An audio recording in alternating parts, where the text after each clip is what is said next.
हाँ जी, बैठ गए सारे? इतने ही लोग हो? कर ले शुरू। लो।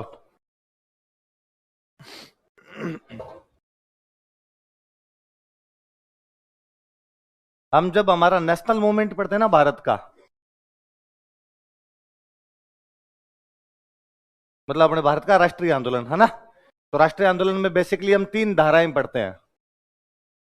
एक वे लोग जो अंग्रेजों से जाके नरम नरम बातें किया करते थे, एक वे लोग जो अंग्रेजों से जाके थोड़ी गरम गरम बातें करते, और एक आगे थे गांधी जी, जिनको जब लगता तब नरम पड़ जाते, जब लगता तब गर्म हो जाते, है ना, अपने हिसाब से डिसीजन लेते। दिखता भाई कोई लठों वाली जगह है तो अपने नरम नरम बातें कर लो, वरना थोड़ी सी क्या कर लो, गर्म बात। कुछ लोग थे जिन्होंने कहा इन तीनों में कुछ ही नहीं रखा हुआ, ईंट का जवाब पत्थर से दिया जाए, गोली का जवाब बम से दिया जाए। गोली का जवाब किससे दिया जाए? वे लोग जो हिंसा के रास्ते चले गए थे। ये सारे के सारे कहीं ना कहीं मानते थे कि हमें किसका पालन करना है? अहिंसा। संवैधानिक तरीकों से देश को आजादी दिलानी है। इन लोगों का मानना था कि नहीं भाई, संवैधानिक तरीकों से देश को आजादी नहीं मिल सकती। उन लोगों को हम कहते हैं क्रांतिकारी। उन लोगों को क्या कहते हैं? कई बार क्या होता है, स्टूडेंट से पूछा जाता है भारत के 4 क्रांतिकारियों के नाम बताओ। हाँ सर बता दूंगा। हाँ बताओ, तो भगत सिंह, चंद्रशेखर आजाद और गांधी जी, सुभाष चंद्र बोस नहीं।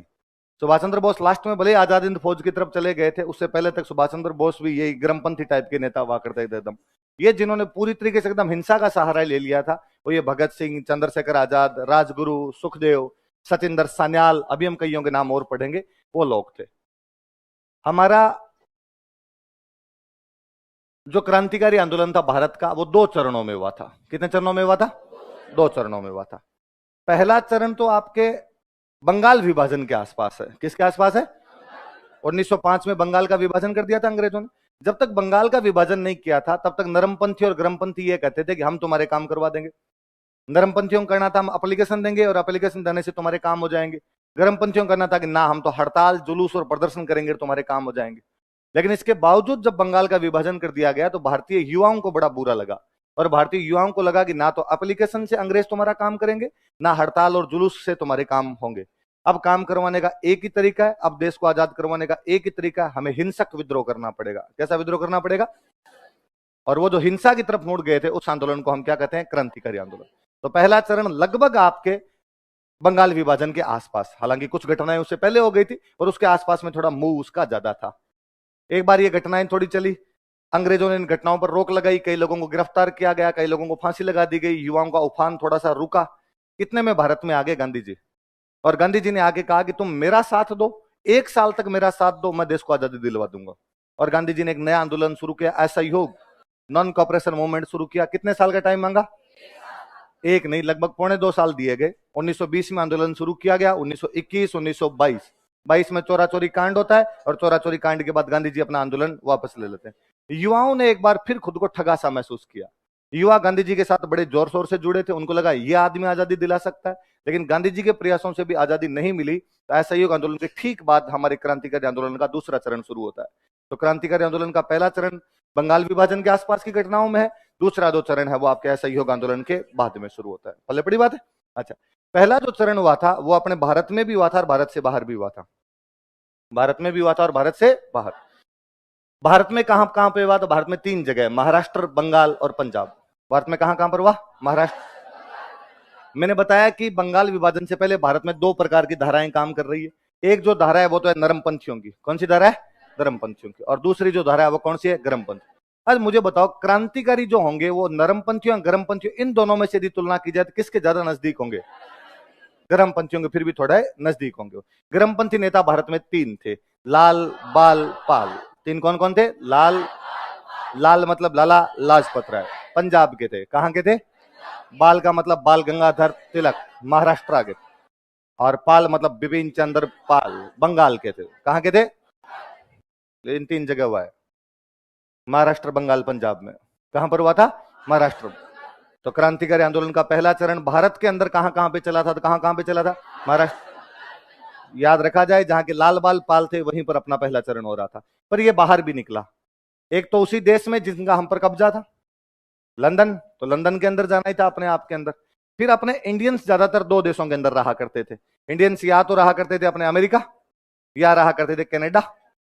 सरदार जी अपने लगभग सारे के सारे कहां थे? तो जो कनाडा के अंदर लोग रहते थे और यूएस में जो लोग रहते थे उन्होंने भी वहां पर भारत की आजादी का आंदोलन चलाया। तो तीन देश कौन कौन से हो गए? इंग्लैंड, अमेरिका और कनाडा। फिर अपना पड़ोसी अफगानिस्तान, तो एक ही कहां पर हुआ था? अफगानिस्तान। तो हमारे देश में तीन जगह हुआ, कौन कौन से? महाराष्ट्र, बंगाल। हमारे देश से बाहर चार जगह हुआ,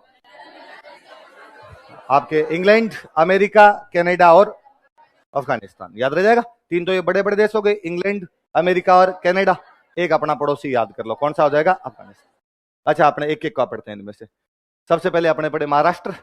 महाराष्ट्र में जो पहला क्रांतिकारी था, हम जब मैं महाराष्ट्र का पहला क्रांतिकारी बोल रहा हूं तो मुझे बोलना चाहिए भारत का पहला क्रांतिकारी। भारत में पहला आदमी जो हिंसक गतिविधियों से देश की सत्ता को प्राप्त करना चाहता है या अंग्रेजों की सत्ता को उखाड़ फेंकना चाहता है, उनका नाम है वासुदेव बलवंत फड़के। क्या नाम था? नाम फड़के तो सबसे पहले फड़केगा।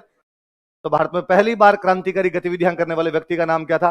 वासुदेव बलवंत फड़के। 1870 से 1880 के बीच वाला जो टाइम था, इसके बीच में इन्होंने करनी शुरू कर दी थी। मतलब 1870 का दशक। कौन सा दशक था? कौन बंदा है ये? वासुदेव बलवंत फड़के। महाराष्ट्र में एक जनजाति रहा करती थी, रामोसी। कौन सी जनजाति थी? तो रामोसी जनजाति का साथ लेके एक बंदा फड़क गया था, उसका नाम है वासुदेव बलवंत फड़के। अच्छा, क्या चाहते क्या हो तुम लोग, क्या करोगे? तो कहा हिंदू राज्य की स्थापना। क्या करेंगे? ये ईसाइयों का राज्य आ गया, अंग्रेजों का राज्य, ईसाइयों के राज्य को हम उखाड़ फेंकेंगे और देश में किसका राज्य लेके आएंगे?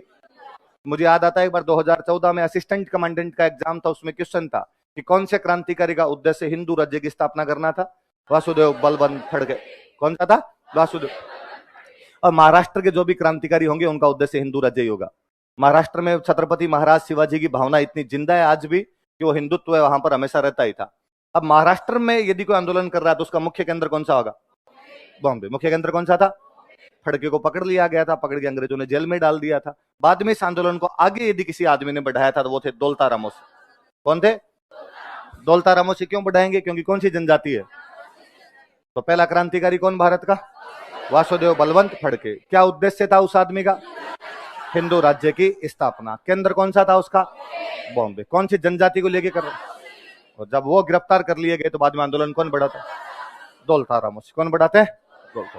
तो पहला, सबसे पहला तो एक आदमी का नाम याद रखना अपने को, वासुदेव बलवंत फड़के। याद रहेगा। अच्छा, ये तो एक बहुत पुरानी घटना है।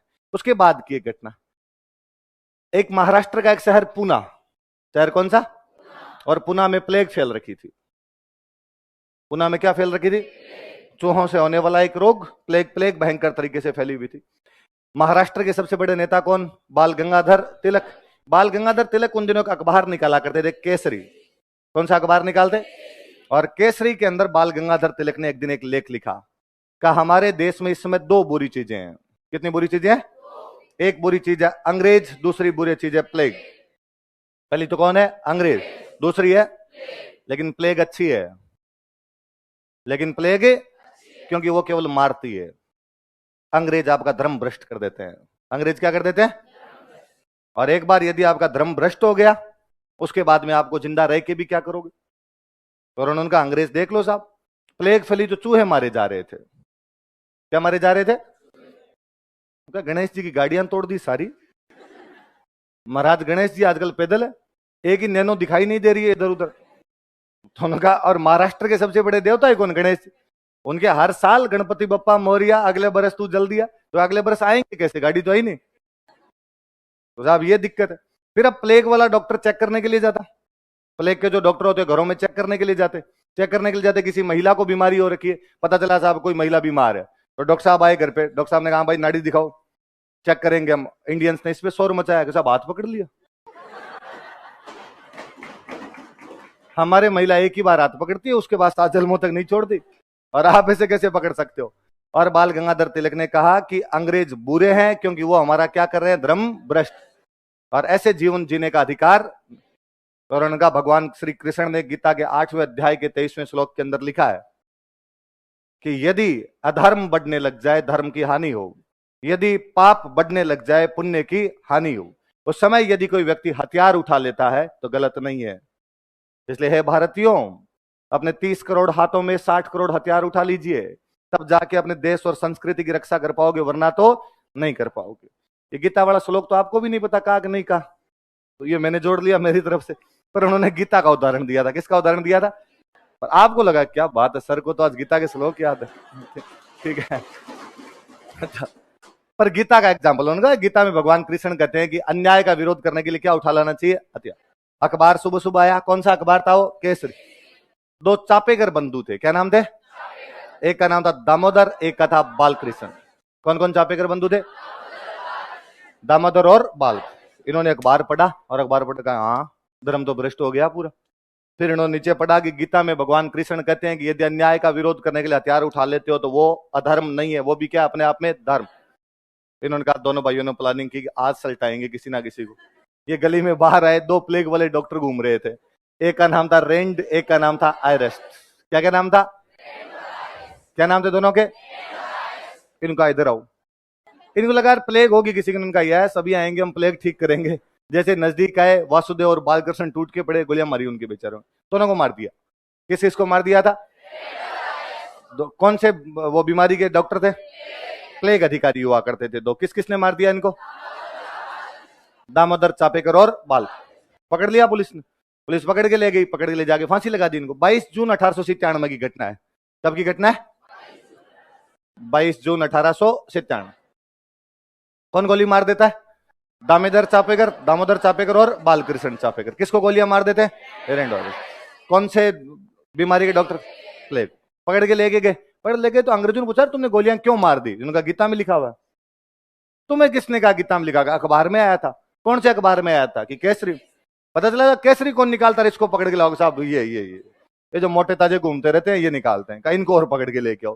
तो बाल गंगाधर तिलक को भी गिरफ्तार कर लिया गया। तिलक ने तो खाली लेख लिखा था, तो तिलक तो कहा आपने कंट्रोवर्शियल आर्टिकल लिखा इसलिए आपको जेल होगी। 18 महीने की जेल हुई थी। कितने महीने की जेल हुई थी?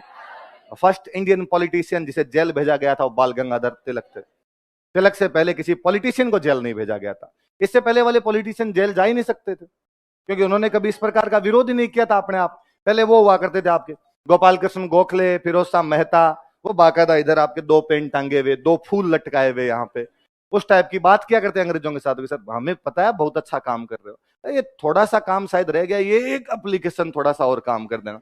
इतने सीधी सीधी बातें करते थे, तो उनको कौन एकदम पकड़े और कौन लेके जाए। पर तिलक ने पहली बार लेख लिखा तो तिलक को कितने महीने की सजा हुई? इन दोनों को फांसी दे दी गई। कोई पूछेगा कि प्लेग अधिकारियों की मारने की वजह से कौन कौन से दो चापेकर बंधुओं को फांसी दे दी गई? पहली बात तो नाम पूछेंगे नहीं, सीधा पूछेंगे प्लेग अधिकारियों को किसने मार दिया था? चापेकर बंधुओं ने। किसने मार दिया था? तो दोनों के नाम याद रखना, इधर फड़के और इधर चापेकर। कौन कौन है? हालांकि ये तीन भाई थे, एक इनका भाई और था, उसका नाम था वासुदेव चापेकर। क्या नाम था? वासुदेव। दो तो ये दामोदर बालकृष्ण, एक और कौन सा था? वासुदेव बाहर गया हुआ था कहीं, वो आया तब तक भाइयों को पकड़ के ले गए। मम्मी अंदर बैठे बैठे यूं दुख में थे, तो मम्मी को आते पूछा मम्मी क्या बात हुई, भैया कहाँ गए? मम्मी ने कहा तुम्हारे भैया को पुलिस पकड़ के ले गई। क्यों पकड़ के ले गई? क्योंकि तुम्हारे भैया ने रेंड और अरेस्ट को मार दिया था। तो किसने बताया कि भैया ने मारा? उनका इस पड़ोसी ने, गणेश शंकर पिल्ले। पड़ोसी का नाम क्या था? गणेश शंकर पिल्ले। कैस गणेश शंकर पिल्ले ने बताया। और मम्मी ने और कहा कि बेटे जब तक भाइयों का बदला नहीं ले, मुंह मत दिखा देना मेरे को। वासुदेव गया और वासुदेव ने जाके पिल्ले को कहा कि पिल्ले के पिल्ले बाहर आ। तो उसने जाके पिल्ले को मार दिया, तो वासुदेव को और फांसी हुई थी। पर अपने कहते भाई वासुदेव ने तो पिल्ले को मारा, अंग्रेजों को थोड़ी मारा यार। अंग्रेजों को मारने वाले कौन कौन थे? दामोदर और बालकृष्ण। इन्होंने किस किस को मार दिया था? रेंड और अरेस्ट। कौन से रोग में थे? तो इनको बाद में क्या लगाई गई? फांसी। याद रखना, मुझे याद है मोदी जी का एक बार संसद में भाषण था, तब उन्होंने कहा था कि मित्रों इस देश में फड़के और चापेकर को कौन जानता है? तो आप इस बार मिले तो कहना पूरा हम जानते हैं, ढंग से जानते हैं एकदम, कि जो फड़के था वो भारत का पहला क्रांतिकारी था। कौन सी जनजाति को लेके कर रहे थे? मुख्य उद्देश्य क्या था उनका? हिंदू राज्य की स्थापना। और केंद्र कौन सा था? और वो जब पकड़ लिए गए तो आगे किसने चलाया था? दौलता और चापेकर बंधु कौन कौन थे? दामोदर और बालकृष्ण। प्लेग अधिकारियों को गोली मारी थी, रेंड और अरेस्ट। इनको तो क्या हुई थी? फांसी। तिलक को 18 महीने की, क्योंकि कौन से अखबार में लेख लिखा?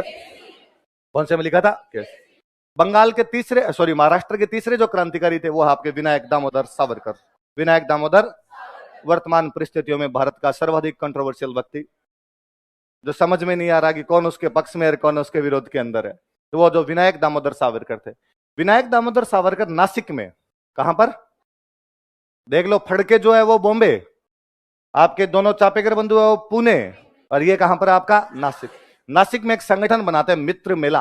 कौन सा संगठन था? मित्र मेला, मित्रों का मेला। दोस्तों की एक टीम बनाई 1899 में। कब बनाई? जिस साल देश भयंकर छप्पनिया काल का सामना कर रहा था। देश किसका सामना कर रहा था? छप्पनिया काल पड़ा हुआ था, अंग्रेज सहायता नहीं कर पा रहे थे, देश के लोगों में गुस्सा था कि यार मर रहे हैं, यहाँ पे प्लेग फैल रखी है, अकाल फैल रखा है, ऊपर से आया हुआ था देश में कर्जन। देश में कौन आया हुआ था? क्या देश का दुर्भाग्य है कि अकाल, प्लेग और कर्जन तीनों एक साथ भारत आ गए थे। देश का दुर्भाग्य है कि देश में अकाल, प्लेग और कर्जन तीनों एक साथ। तिलक कहते हैं ऐसा। कौन कहते हैं? उन्हीं दिनों के अंदर सावरकर एक संगठन बना रहे थे नासिक में, जिसका नाम क्या था? क्या नाम था? थोड़े दिनों बाद इसी संगठन का नाम बदलकर किया गया अभिनव भारत। क्या नाम किया गया? अपने ये याद रखना, अभिनव भारत 1904। कब बनाया गया था अभिनव भारत? अभिनव भारत का जो ऑफिस हुआ करता था, उस ऑफिस में एक बड़ी सी तस्वीर लगी हुई थी चित्तौड़ के विजय स्तंभ की। किसकी तस्वीर लगी हुई थी? चित्तौड़ के विजय स्तंभ की। जो कोई अभिनव भारत में शामिल होना चाहता, अभिनव का मतलब होता है नया, अभिनव का मतलब क्या होता है? ये नया भारत है, घर में घुसकर मारेगा, उस टाइप की टैगलाइन थी इन लोगों की।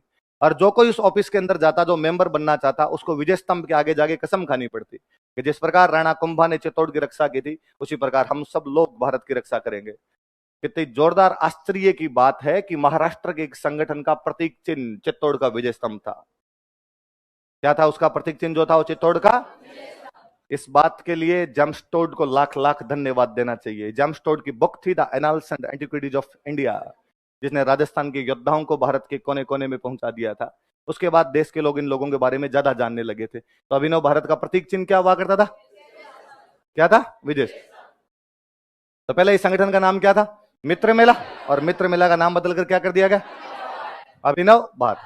फिर सावरकर तो पढ़ने के लिए चले गए लंदन। सावरकर पढ़ने के लिए कहां चले गए? पर यह संगठन पूरी तरीके से सावरकर का ही हुआ करता था। इस संगठन के रहने वाले एक लड़के थे जिनका नाम था अनंत लक्ष्मण करकरे। क्या नाम था? क्या नाम बताओ देखे? नासिक में एक जज हुआ करता था, उसका नाम था जैक्सन। क्या नाम था? और जैक्सन का एक ही काम, अब ये अभिनव भारत वाले लड़के, यंग लड़के हुआ करते थे, ये क्या करते? कोई अंग्रेज दिखा, अकेला दिखा, 4-5 छोरे गए, जाके ठोक ठाक दिया उसको, तो अंग्रेज पकड़ के ले जाते। अब खाली मारपीट में फांसी तो लगा नहीं सकते, तो जैक्सन इनको बड़ी अजीब गरीब सजा दे दिया करता। जैक्सन कहता मुर्गे बन जाओ। एक आदमी क्या होता है कि भाई आपने किसी अंग्रेज को मारा, अंग्रेज को मारने के बाद आपके हथकड़ी लगाई, हथकड़ी लगा के एकदम आपको जेल में लेके गए, आदमी अकड़ के चलता है कि हाँ कूट दिए थे, घर में घुस के कूट दिए थे, फील लेता है आदमी अपने आप में। एक आपको यार वहीं पर सामने कहते हैं कि मुर्गा बन जा, तो आदमी को लगता है ह्यूमिलेशन हो रहा है ना अपने आप में, ऐसे कोई कैसे कर सकता है? 2 ईंटें रखो रे इसके ऊपर। तो क्या यार इस जैक्सन का कुछ ना कुछ करना पड़ेगा, इसका क्या करें जैक्सन का? करकरे ने कहा कि इस जैक्सन को डांस मैं करवाऊंगा। करकरे एक दिन गया, उसने जैक्सन को गोली मार दी। किसको गोली मार दी थी?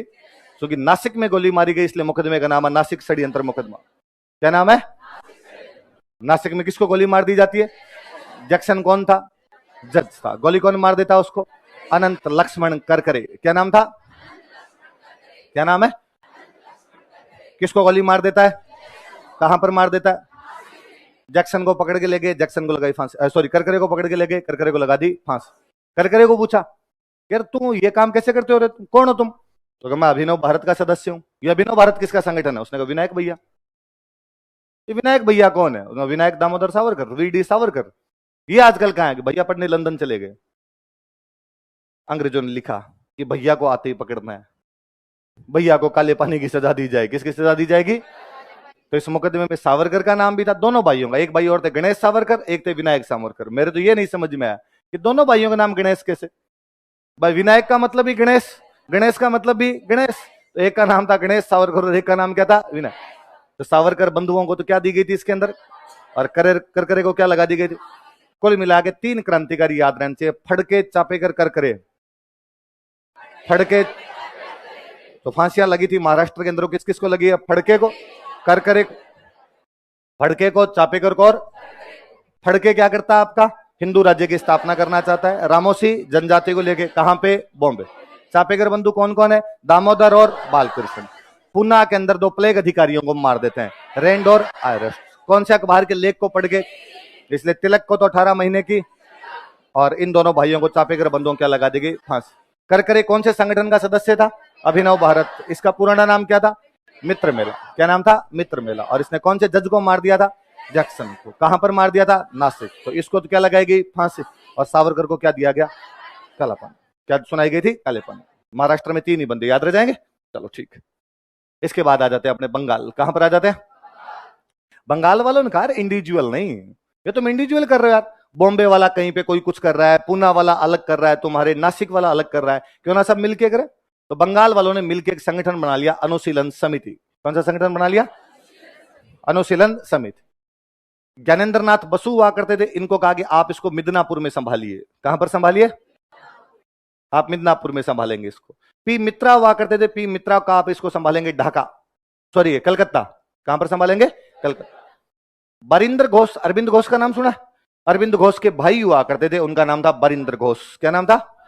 अच्छा, विवेकानंद जी का ओरिजिनल नाम था नरेंद्र नाथ दत्त। क्या नाम था? और नरेंद्र नाथ दत्त के एक भाई थे भूपेंद्र नाथ दत्त। क्या नाम था?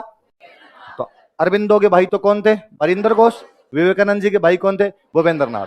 इन दोनों को कहा कि तुम इसको संभालो ढाका। तुम इसे कहां पे संभालो? तो बंगाल के अंदर एक क्रांतिकारी संगठन जो बनाया गया था उसका नाम क्या था? कोई सिंपल का भी क्वेश्चन है, अनुशीलन समिति कौन से राज्य का क्रांतिकारी संगठन था? है ना। इससे कौन कौन जुड़े हुए थे? तो कौन कौन जुड़े हुए थे? ज्ञानेंद्र नाथ बसु, पी मित्रा, बरिंदर घोष।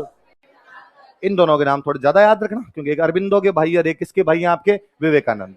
है ना। तो क्या क्या नाम है इनके? बरिंदर घोष, भूपेंद्र नाथ दत्त। संगठन बना लिया, काम करना शुरू किया संगठन ने। कहता वैसे पार नहीं पड़ेगी, तो आपको बम बनाना सीखना पड़ेगा। क्या बनाना सीखना पड़ेगा? क्योंकि गोली वोली से पार नहीं पड़े यार। करकरे गया, एक आदमी गोली मार के आ गया। चापेकर गए, 2 आदमियों को जाके गोली मार दी। बड़ा धमाका चाहिए, दिल मांगे मोर। तो अगर बम बनाना सीखते हैं तो बम बनाना कहां से सीखा जाए? ये 1905 के आसपास की घटनाएं हैं। इन दिनों में रसिया में एक क्रांति हो रही थी। कहां पे क्रांति हो रही थी? रसिया में सफल क्रांति हुई थी 1917, पर इससे पहले उन्होंने एक अटेम्प्ट ले लिया था 1905 में। 1905 में उन्होंने ट्राई करके देख ली थी, सफल नहीं हो पाए थे। 1917 में वो सफल हुए थे। तो रसिया में जब 1905 में क्रांति पूरी तरीके से सफल नहीं हो पाई, तो रसिया के कई क्रांतिकारी भाग के पेरिस चले गए थे। कहां चले गए थे? जब मुझे जाना था, तुम्हारी हाय लगी इसलिए मैं जा नहीं पाया ना। हाँ, तो वहां पेरिस के अंदर के रशियन क्रांतिकारी रहा करते थे। तो एक बंदे थे अपने हेमचंद्र कानून गो। क्या नाम था? इनको कहा कि आपको सारे कानून पता है, आप जाओ पेरिस और रसिया वाले वहां पर रहते हैं, उनसे क्या बनाना सीख के आओ? बम। क्या नाम थे बताओ देखे? हेमचंद्र कानून। क्या नाम है? हेम। कहां भेजा इसको? किससे बम बनाना सीखना है?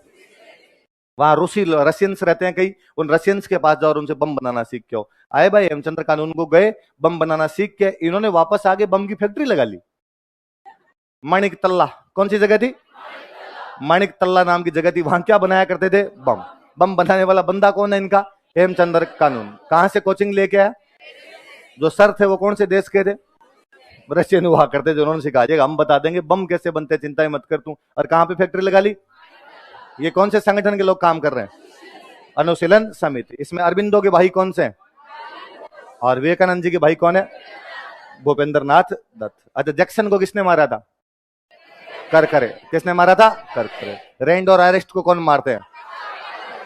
हिंदू राज्य की स्थापना कौन करना चाहता है? फड़के। कौन करना चाहता है? फड़के। अच्छा, अब बम बना लिया। अब बम बना के किसको मारे? इनका टारगेट जज ही होते थे।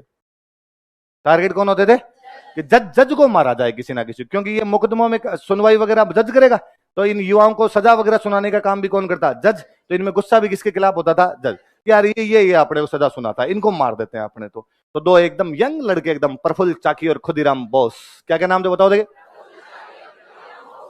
क्या क्या नाम है? प्रफुल्ल चाकी। एकदम इतने यंग लड़के की खुदीराम बोस की तो आप फोटो देखो तो मुझे नहीं आई हुई है। भारत का शायद सबसे कम उम्र का क्रांतिकारी से फांसी लगाया गया होगा, वो कौन रहा होगा? खुदीराम बोस। बिहार में अपने एक जगह पड़ती है मुजफ्फरपुर, जगह कौन सी है? और यहां का एक जज हुआ करता था किंग्सफोर्ड। क्या नाम था? नासिक का जज तो कौन है? जैक्सन। मुजफ्फरपुर का जज कौन है? नासिक पड़े आपका महाराष्ट्र में, मुजफ्फरपुर पड़े आपका बिहार। कहां पे था? बिहार। और किस किस को भेजा गया? 2 आदमियों को, प्रफुल्ल चाकी और खुदीराम बोस। किसको मार के आओ? किंग्सफोर्ड। एकदम टाबर से 17 18 साल के लड़के आपने बम दे के बेच दिया। साधारण कॉलेजों में पढ़ते थे तब लड़ाई करने जाते थे ना, तो भी डर लगता था। बार बार से कितना दिखाओगी, भाई के लिए कुछ भी कर देगा। पर हमेशा यूं रहता था जी में कि चप्पलें कभी भी हाथ में लेनी पड़ सकती है, भागना पड़ सकता है, यहां से डर लगता था। यदि आपके जेब में बम हो तो आपको कितना डर लगे।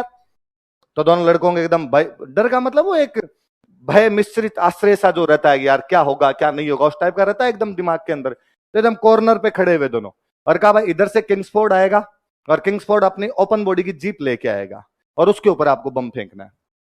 पूरा बताया था। और बम फेंकने के बाद दोनों वहां से भागना, रेलवे स्टेशन आना, रेलवे स्टेशन आके अपने वापस माणिकतल्ला आ जाना, कलकत्ता आ जाना आपने। तो ठीक है, मामला चल रहा था इनका, एकदम सेट था। अब वहां कॉर्नर पे दोनों खड़े, उधर से कोई गाड़ी की, जैसे ही गाड़ी की आवाज सुने, एक बंदा आगे खड़ा, एक बंदा थोड़ा पीछे खड़ा, पीछे वाले के पास में बम, आगे वाले को कहा कि तू बता देना जैसे आए फेंक तो मैं दूंगा, चिंता मत कर तू। उधर से जैसे ही गाड़ी की आवाज है, अगला इधर से जेब से बम निकाल के तैयार हो, अगर रुक जा, अंदर डाले वापस, दूसरी गाड़ी है दूसरी, वो वापस अंदर डाले उसके। फिर आपके पास में यदि बम होता तो आपको लगता है कि हर कोई आदमी हमें देख रहा है, आपसे गलत काम करने वाले, तो आपको लगता है टारगेट हम है। तो फिर हो गए वो आंटी देख रही है उसकी तरफ मत देख, डाउट हो जाएगा उसको, इधर देख, इधर अपने इधर। तो फिर कोई वापस, इस बार गाड़ी की आवाज आए, वो वापस ही उठता है, अरे अरे अंदर कंट्रोल, उदय कंट्रोल, ये नहीं है गाड़ी, ये नहीं है। दो चार गाड़ियां निकली, लड़के निकाले बम को, इतने में कोई दूसरा आ जाए, उन्होंने कहा यार किंग्सफोर्ड का टाइम तो यही था। इतने में कोई एक एक महिला थी, वो हेट लगा के आई थी, किंग्सफोर्ड हेट लगाता था, तो वो हेट लगा के ओपन बॉडी जीप लेके आई थी। और जैसे इन्होंने कहा ए आ गई इस बार, और जल्दबाजी में उस कैनेडी महिला को मार देते हैं। दो कैनेडी महिलाएं थी, वो बापड़ी देश के काम आ गई थी। किंग्सफोर्ड पे बम नहीं लगाता था। किसको मारने के लिए गए थे? किंग्सफोर्ड को। लेकिन मर कौन गई? कैनेडी महिला। इनको कहा हुआ था कि वहां से अपने चप्पलें हाथ में लेनी, तो दोनों वहां से भाग गए। पीछे से पुलिस ने पीछा किया, पुलिस ने पीछा किया तो प्रफुल्ल चाकी रेल के अंदर बैठा हुआ था, और किसी साथ वाले ने, कोई दूसरा कोई यात्री बैठा था, उसने बता दिया। वो लड़कों के चेहरों से लग रहा था, पैरों में चप्पलें नहीं, कैसे रे बिना चप्पलों कैसे, फैशन ऐसे ही घूमते हैं आजकल तो हम। तो पुलिस वहां चेक इन कर रही थी, दो लड़कों को देखा, दो लड़कों को देखा कि साथ वाले ने, अब ये सस्पेक्ट है। प्रफुल्ल चाकी लड़का ही था, उसको लगा कि यार पुलिस आएगी मुझे पकड़ लेगी, पता नहीं कितना मारेंगे, उसके पास पिस्टल थी, गोली मार लेता खुद। प्रफुल्ल चाकी पुलिस से बचने के लिए क्या कर लेता है, खुदीराम बोस को पकड़ लिया गया, खुदीराम बोस को फांसी लगा दी गई थी। तो कौन कौन दो लड़के गए थे? प्रफुल्ल चाकी और खुदीराम बोस। प्रफुल्ल चाकी ने तो पुलिस से बचने के लिए खुद के गोली मार ली थी, और खुदीराम बोस को क्या दे दी गई थी? पर जब खुदीराम बोस को पकड़ के लेके गए तो खुदीराम बोस को पूछा कि किसको मारने के लिए गए थे, तो उसने कहा किंग्सफोर्ड, किंग्सफोर्ड को मारने के लिए गए थे। तो किंग्सफोर्ड तो मरा ही नहीं, जो मरा वो ठीक है, तुम्हारे मरा तो तुम्हारा ही, गोरा ही मरा होगा कोई ना कोई, पापा कटा तुम्हारा एक आधा तो कम हुआ। तो तुम ये बम लाए कहां से थे? उसने कहां से लाए थे मतलब, फैक्ट्री है पूरी हमारे पास में। कहां है तुम्हारी फैक्ट्री? तो माणिकतल्ला। तो माणिकतल्ला में तुम्हारे बम बनाता कौन है? हेमू भैया। तो हेमू भैया कहां से सीखे? कि पेरिस गए थे भैया, पूरे एक रशियन से पूरी कोचिंग लेके आए थे, और तब भैया ने बम बनाया था। तुम्हारी फैक्ट्री को संभालता कौन है? अरविंद भैया, अरविंद घोष। संचालक कौन थे वहां पे? अरविंद घोष। एक दिन उस माणिकतल्ला वाली फैक्ट्री पर छापा मारा गया, 34 क्रांतिकारी गिरफ्तार किए गए। कितने क्रांतिकारी गिरफ्तार किए गए? उन 34 क्रांतिकारियों पे जो मुकदमा चला था उसको हम कहते हैं अलीपुर षड्यंत्र मुकदमा। क्या कहते हैं? करकरे वाले मुकदमे का नाम था नासिक, क्या नाम था उसका? नासिक षड्यंत्र मुकदमा। और ये जो मुकदमा, इसका नाम क्या था? अलीपुर। कितने क्रांतिकारी गिरफ्तार किए गए? 34। कहां पे छापा मार के? माणिकतल्ला। कहां पे छापा मार के? माणिकतल्ला में क्या था? बम बनाने का कारखाना। और इन 34 के अंदर इनका संचालक पकड़ा गया, कौन था? अरविंद घोष। कौन थे? अरविंद घोष हुआ करते थे। पकड़ा भाई इनको, पकड़ के लेके गए। इनमें एक बंदा था नरेंद्र गोसाई। क्या नाम था? वो सरकारी गवाह बन जाता है। मैंने एक दिन पहले ही आपको बताया था कि पुलिस इस मामलों में तेज पड़ती है, वो किसी एक आधे को अपनी साइड के अंदर ले ही लेती है। नरेंद्र गोसाई को उन्होंने पटाया कि हम तेरे को छोड़ देंगे, तू सारी बातें बता दे हमें। और नरेंद्र गोसाई ने जाके एक एक बात बता दी। अरविंद घोष ये काम करता है, बरिंद्र ये काम करता है, फलान जी ये काम करता है, फलान जी ये काम करता है, फलान जी ये काम करता है। अब क्रांतिकारियों को ये नहीं समझ में है कि हमारी सारी बातें कौन बता देता है। अब मान लो पहले नरेंद्र गोसाई से सारी बातें पूछ लिए, वो एक एक को बुलाते, हेमचंद्र कानून को बुलाया, इसको पकड़ के लाओ और कहा तू गया था क्या पेरिस?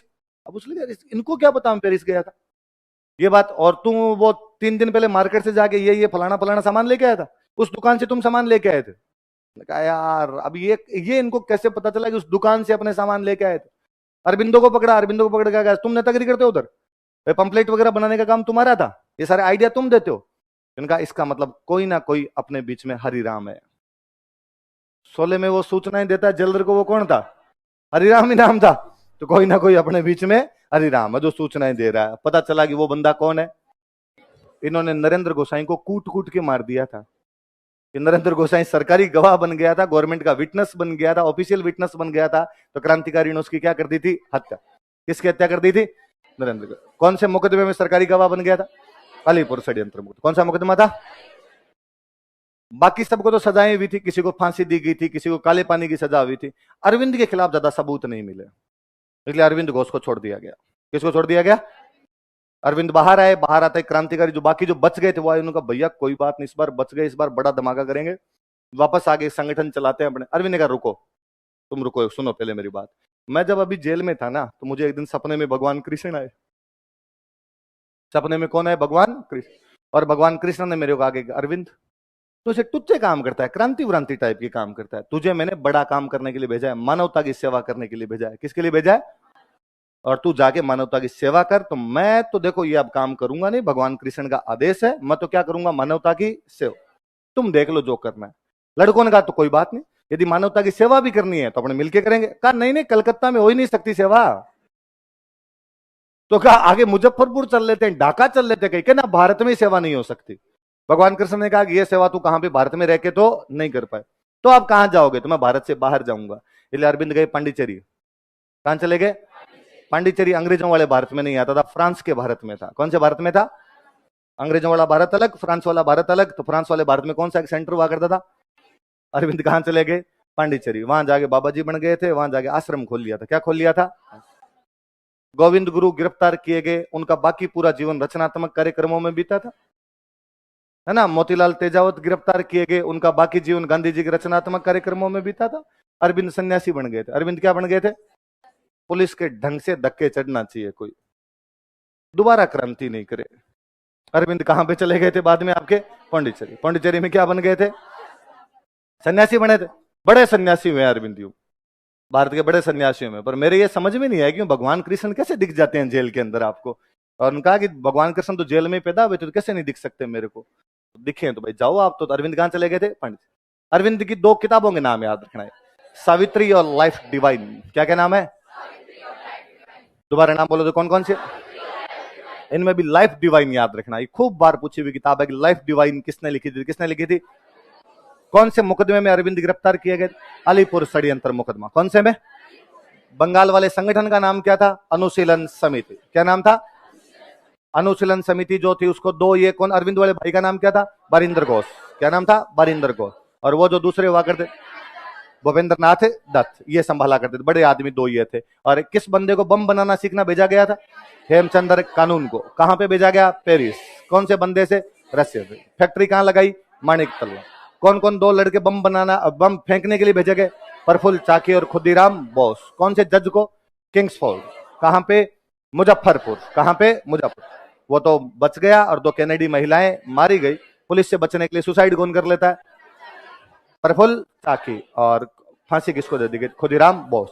कहां पे छापा मार के गिरफ्तार किए गए? माणिक तल्ला। कितने क्रांतिकारी? 34। कौन सा मुकदमा चलाया गया? अलीपुर षड्यंत्र मुकदमा। सरकारी गवाह कौन बन गया था?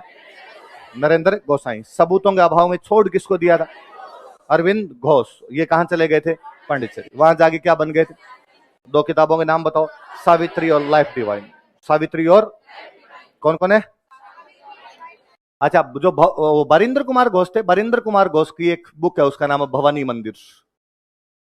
क्या नाम है? तो बरिंदर कुमार घोष की तो कौन सी है? भवानी मंदिर पुस्तिका थी, एक पंपलेट टाइप का सा था। और इनकी कौन कौन सी है बताओ देखे? दो, सावित्री और लाइफ। सावित्री और लाइफ। तो बंगाल में एक घटना तो अनुशीलन समिति की है। किसकी घटना है? फिर बंगाल के क्रांतिकारी और हुए थे बाघा जतीन। क्या नाम था? एनकाउंटर, पुलिस के एनकाउंटर में मरने वालों में हम एक बंदे का नाम जानते हैं, चंद्रशेखर आजाद। हम जानते हैं कि चंद्रशेखर आजाद और पुलिस के बीच में फायरिंग होती है और उसमें चंद्रशेखर आजाद देश के काम आ जाते हैं। एक और कोई बंदा जो पुलिस के एनकाउंटर में शहीद हुए थे वो है बाघा जतीन। कौन है? तो बालासोर, उड़ीसा के अंदर एक जगह पड़ती है बालासोर। उड़ीसा में कौन सी जगह? तो कोई बालासोर में पुलिस एनकाउंटर में कौन शहीद हो गए थे? तो कौन शहीद हो गए थे? बाघा जतीन। क्या नाम था? तो आपके उधर महाराष्ट्र में तीन बंदे याद रखने। महाराष्ट्र में तो कौन? करकरे, चापेकर और फड़के। करकरे, चापेकर और फड़के। इधर बंगाल में बेसिकली दो लड़के ही याद रखने, प्रफुल्ल चाकी, खुदीराम बोस। इनके सबके नेता कौन थे? अरविंद घोष। अरविंद घोष की दो बुक कौन कौन सी है? सावित्री और लाइफ डिवोट। अरविंद के भाई कौन है आपके? बारिंद्र घोष। बारिंद्र घोष की बुक कौन सी है? भवानी मंदिर। कौन सी है? लड़के थे यंग। तो यूं बंगाल में माता जी की पूजा सबसे अधिक दुर्गाष्टमी में मनाई जाती है। तो ये भवानी के मंदिरों में धोख लगा लगा के जाया करते थे। नारे और लगाते होंगे, पत्थर को जो कर दे पानी, जय भवानी टाइप के नारे लगाते, इसलिए बुक का नाम ही क्या रख लिया आपने? भवानी मंदिर रख लिया था। और पुलिस मुठभेड़ में बालासोर में शहीद कौन हुए थे? कौन हुए थे? भगत सिंह। दो जगह हो गया आपका, महाराष्ट्र हो गया और बंगाल। तीसरा कौन सा बचा आपके? पंजाब। पंजाब में दो नेता थे, लाला लाजपत राय और अजीत सिंह। दो नेता कौन कौन थे? लाला लाजपत राय और अजीत। ये अजीत सिंह भगत सिंह के चाचा जी है। जो अजीत सिंह जी है भगत सिंह के क्या लगते हैं? तो भगत सिंह के चाचा जी का नाम क्या था? अजीत। आप विडम्ब वो देखिए, बड़ी जोरदार बात देखिए। अजीत सिंह का निधन 15 अगस्त 1947 को हुआ था। अजीत सिंह जी का निधन कब हुआ था? 15 अगस्त 1900। शायद वो इसीलिए जिंदा होंगे कि देश कब आजाद होगा। जिस दिन देश आजाद हो उस दिन अंतिम सांस ले लें आपने। ये अभी अपना जब किसान आंदोलन चल रहा था तो किसान आंदोलन में गीत शुरुआत में खूब फेमस हुआ था, पगड़ी संभाल जट्टा पगड़ी संभाल। अजय देवगन वाली मूवी के अंदर आप गीत सुनते हैं, वो गीत इन्हीं का था। एक फोटो बहुत वायरल हो रहा था, इसमें ट्रैक्टर पर बैठकर एक बंदा आगे बढ़ रहा है, वो अजीत सिंह जी। तो कौन है? अजीत सिंह। तो पंजाब में उस समय दो बड़े नेता हुआ करते थे, कौन कौन थे? लाला लाजपत राय और अजीत सिंह। क्या क्या नाम है? लाला लाजपत राय को याद रहेगा, अजीत सिंह भगत सिंह के चाचा जी इसलिए याद रखना। इन्होंने एक संगठन बनाया था, उस संगठन का नाम है अंजुमन मोहब्बत वतन। बोलो देखे नाम। अंजुमन का मतलब होता है सभा। अंजुमन का मतलब क्या होता है? वतन से मोहब्बत करने वालों की सभा। वतन से मोहब्बत करने वालों की, तो अंजुमन ए मोहब्बत ए वतन। बोलो देखे नाम। अंजुमन ए मोहब्बत किसका संगठन है? और एक समाचार पत्र निकालते थे जिसका नाम था भारत माता। क्या नाम था समाचार पत्र का नाम? तो कौन निकालता है? अजीत सिंह जी। और संगठन कौन सा है? अंजुमन मोहब्बत वतन। कौन सा है? अंजुमन मोहब्बत।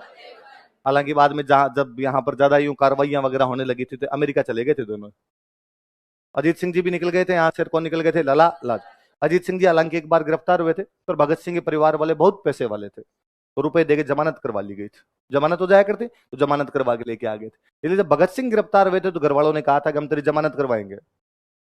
भाई पंजाब की जमीन है, 2-4 किलो बेच देंगे और क्या होगा इससे ज्यादा। तू तो बाहर आए कम से कम। भगत सिंह ने कहा कि नहीं, तुम मेरे मुख पर कालिक पोत दोगे, जमानत नहीं करवानी। हम जब जिस दिन वहां से आए थे उस दिन हम ये सोच के आए थे कि हमें गिरफ्तार होना है, इसलिए हम ये जमानत वगैरह नहीं करवाना चाहते। वरना उससे पहले इनके चाचा जी कौन थे? अजीत। क्या नाम चाचा जी का? अजीत सिंह। संगठन का नाम क्या है? अंजुमन मोहब्बत वतन। और समाचार पत्र कौन सा? ठीक है, तो आपके 3 जगह हो गए। एक हो गया महाराष्ट्र, एक हो गया आपके बंगाल, एक हो गया पंजाब। महाराष्ट्र में पहला क्रांतिकारी कौन है आपका? वासुदेव बलवंत फड़के। केंद्र कौन सा है? बॉम्बे। जनजाति कौन सी है? रामोस। उद्देश्य क्या है? हिंदू राज्य की स्थापना। पकड़ लिए गए तो बाद में आगे किसने चलाया? दौलता रामोस। किसने चलाया? दौल। चापेकर बंधुओं के नाम क्या क्या है? दामोदर और बालकृष्ण। 2 प्लेग अधिकारियों को मारते हैं, रेंड और आयरस्ट। कौन से अखबार का लेख था वो? केसरी। कौन निकालता था? तिलक। तिलक को कितने महीने की सजा? और चापेकर बंधुओं को मित्र मेला कब बनाया गया था? 1899। बाद में उसका नाम क्या कर दिया गया? अभिनव भारत। 1904। उसका प्रतीक चिन्ह क्या हुआ करता था? चित्तौड़ का विजय स्तंभ। उस संगठन का एक लड़का कौन हुआ करता था आपके? अनंत लक्ष्मण करकरे। करकरे किसको मार देता जाके? जैक्सन। जैक्सन कहाँ का जज था? नासिक। करकरे को क्या लगा दी गई? फांसी। सावरकर को क्या बताया गया? कालापान। याद रह जाएगी। आपके बंगाल में संगठन कौन सा था? अनुशीलन समिति। इसका कौन सा बंदा पेरिस भेजा गया था? हेमचंद्र कानून को। क्या बनाना सीखने के लिए? बम। किससे? रशियन। फैक्ट्री कहाँ लगाई? माणिकतला। कौन कौन 2 लड़के भेजे गए? प्रफुल्ल चाकी और खुदीराम बोस। किसको मारने के लिए? किंग्सफोर्ड। वो मरा नहीं, गलती से कौन मर गई? कैनेडी में। प्रफुल्ल चाकी पुलिस से बचने के लिए, और खुदीराम बोस को माणिकतला पे छापा मार के कितने क्रांतिकारी गिरफ्तार? 34। इनमें सरकारी गवाह कौन बन गया? नरेंद्र गोसाई। सबूतों के अभाव में कौन छोड़ दिया गया? अरविंद। अरविंद बाद में कहां चले गए? पंडित। वहां पे क्या खोल लिया था? आश्रम। 2 किताबें कौन कौन सी लिखी थी? सावित्री और लाइफ डिवोट। बारिंद्र घोष ने कौन सी किताब लिखी थी? भवानी मंदिर। कौन सी लिखी थी? पंजाब की क्रांतिकारी कौन कौन है? लाला लाजपत राय और अजीत सिंह। अजीत सिंह जी के संगठन का नाम क्या है? अंजुमन मोहब्बत वतन। और दूसरा समाचार पत्र कौन सा? भारत माता। बाद में दोनों भी किधर निकल गए थे आपके? अमेरिका। अच्छा, अब इसके बाद आ जाओ विदेश में। पहले कहां पे? लंदन। लंदन में एक बंदे थे श्यामजी कृष्ण वर्मा। कौन थे? जो कभी हमारी मेवाड़ रियासत में काम कर चुके थे। कहां काम कर चुके थे? केसरी सिंह बारठ के कहने पर कई दिन श्यामजी कृष्ण वर्मा ने हमारी कौन सी रियासत में काम किया था?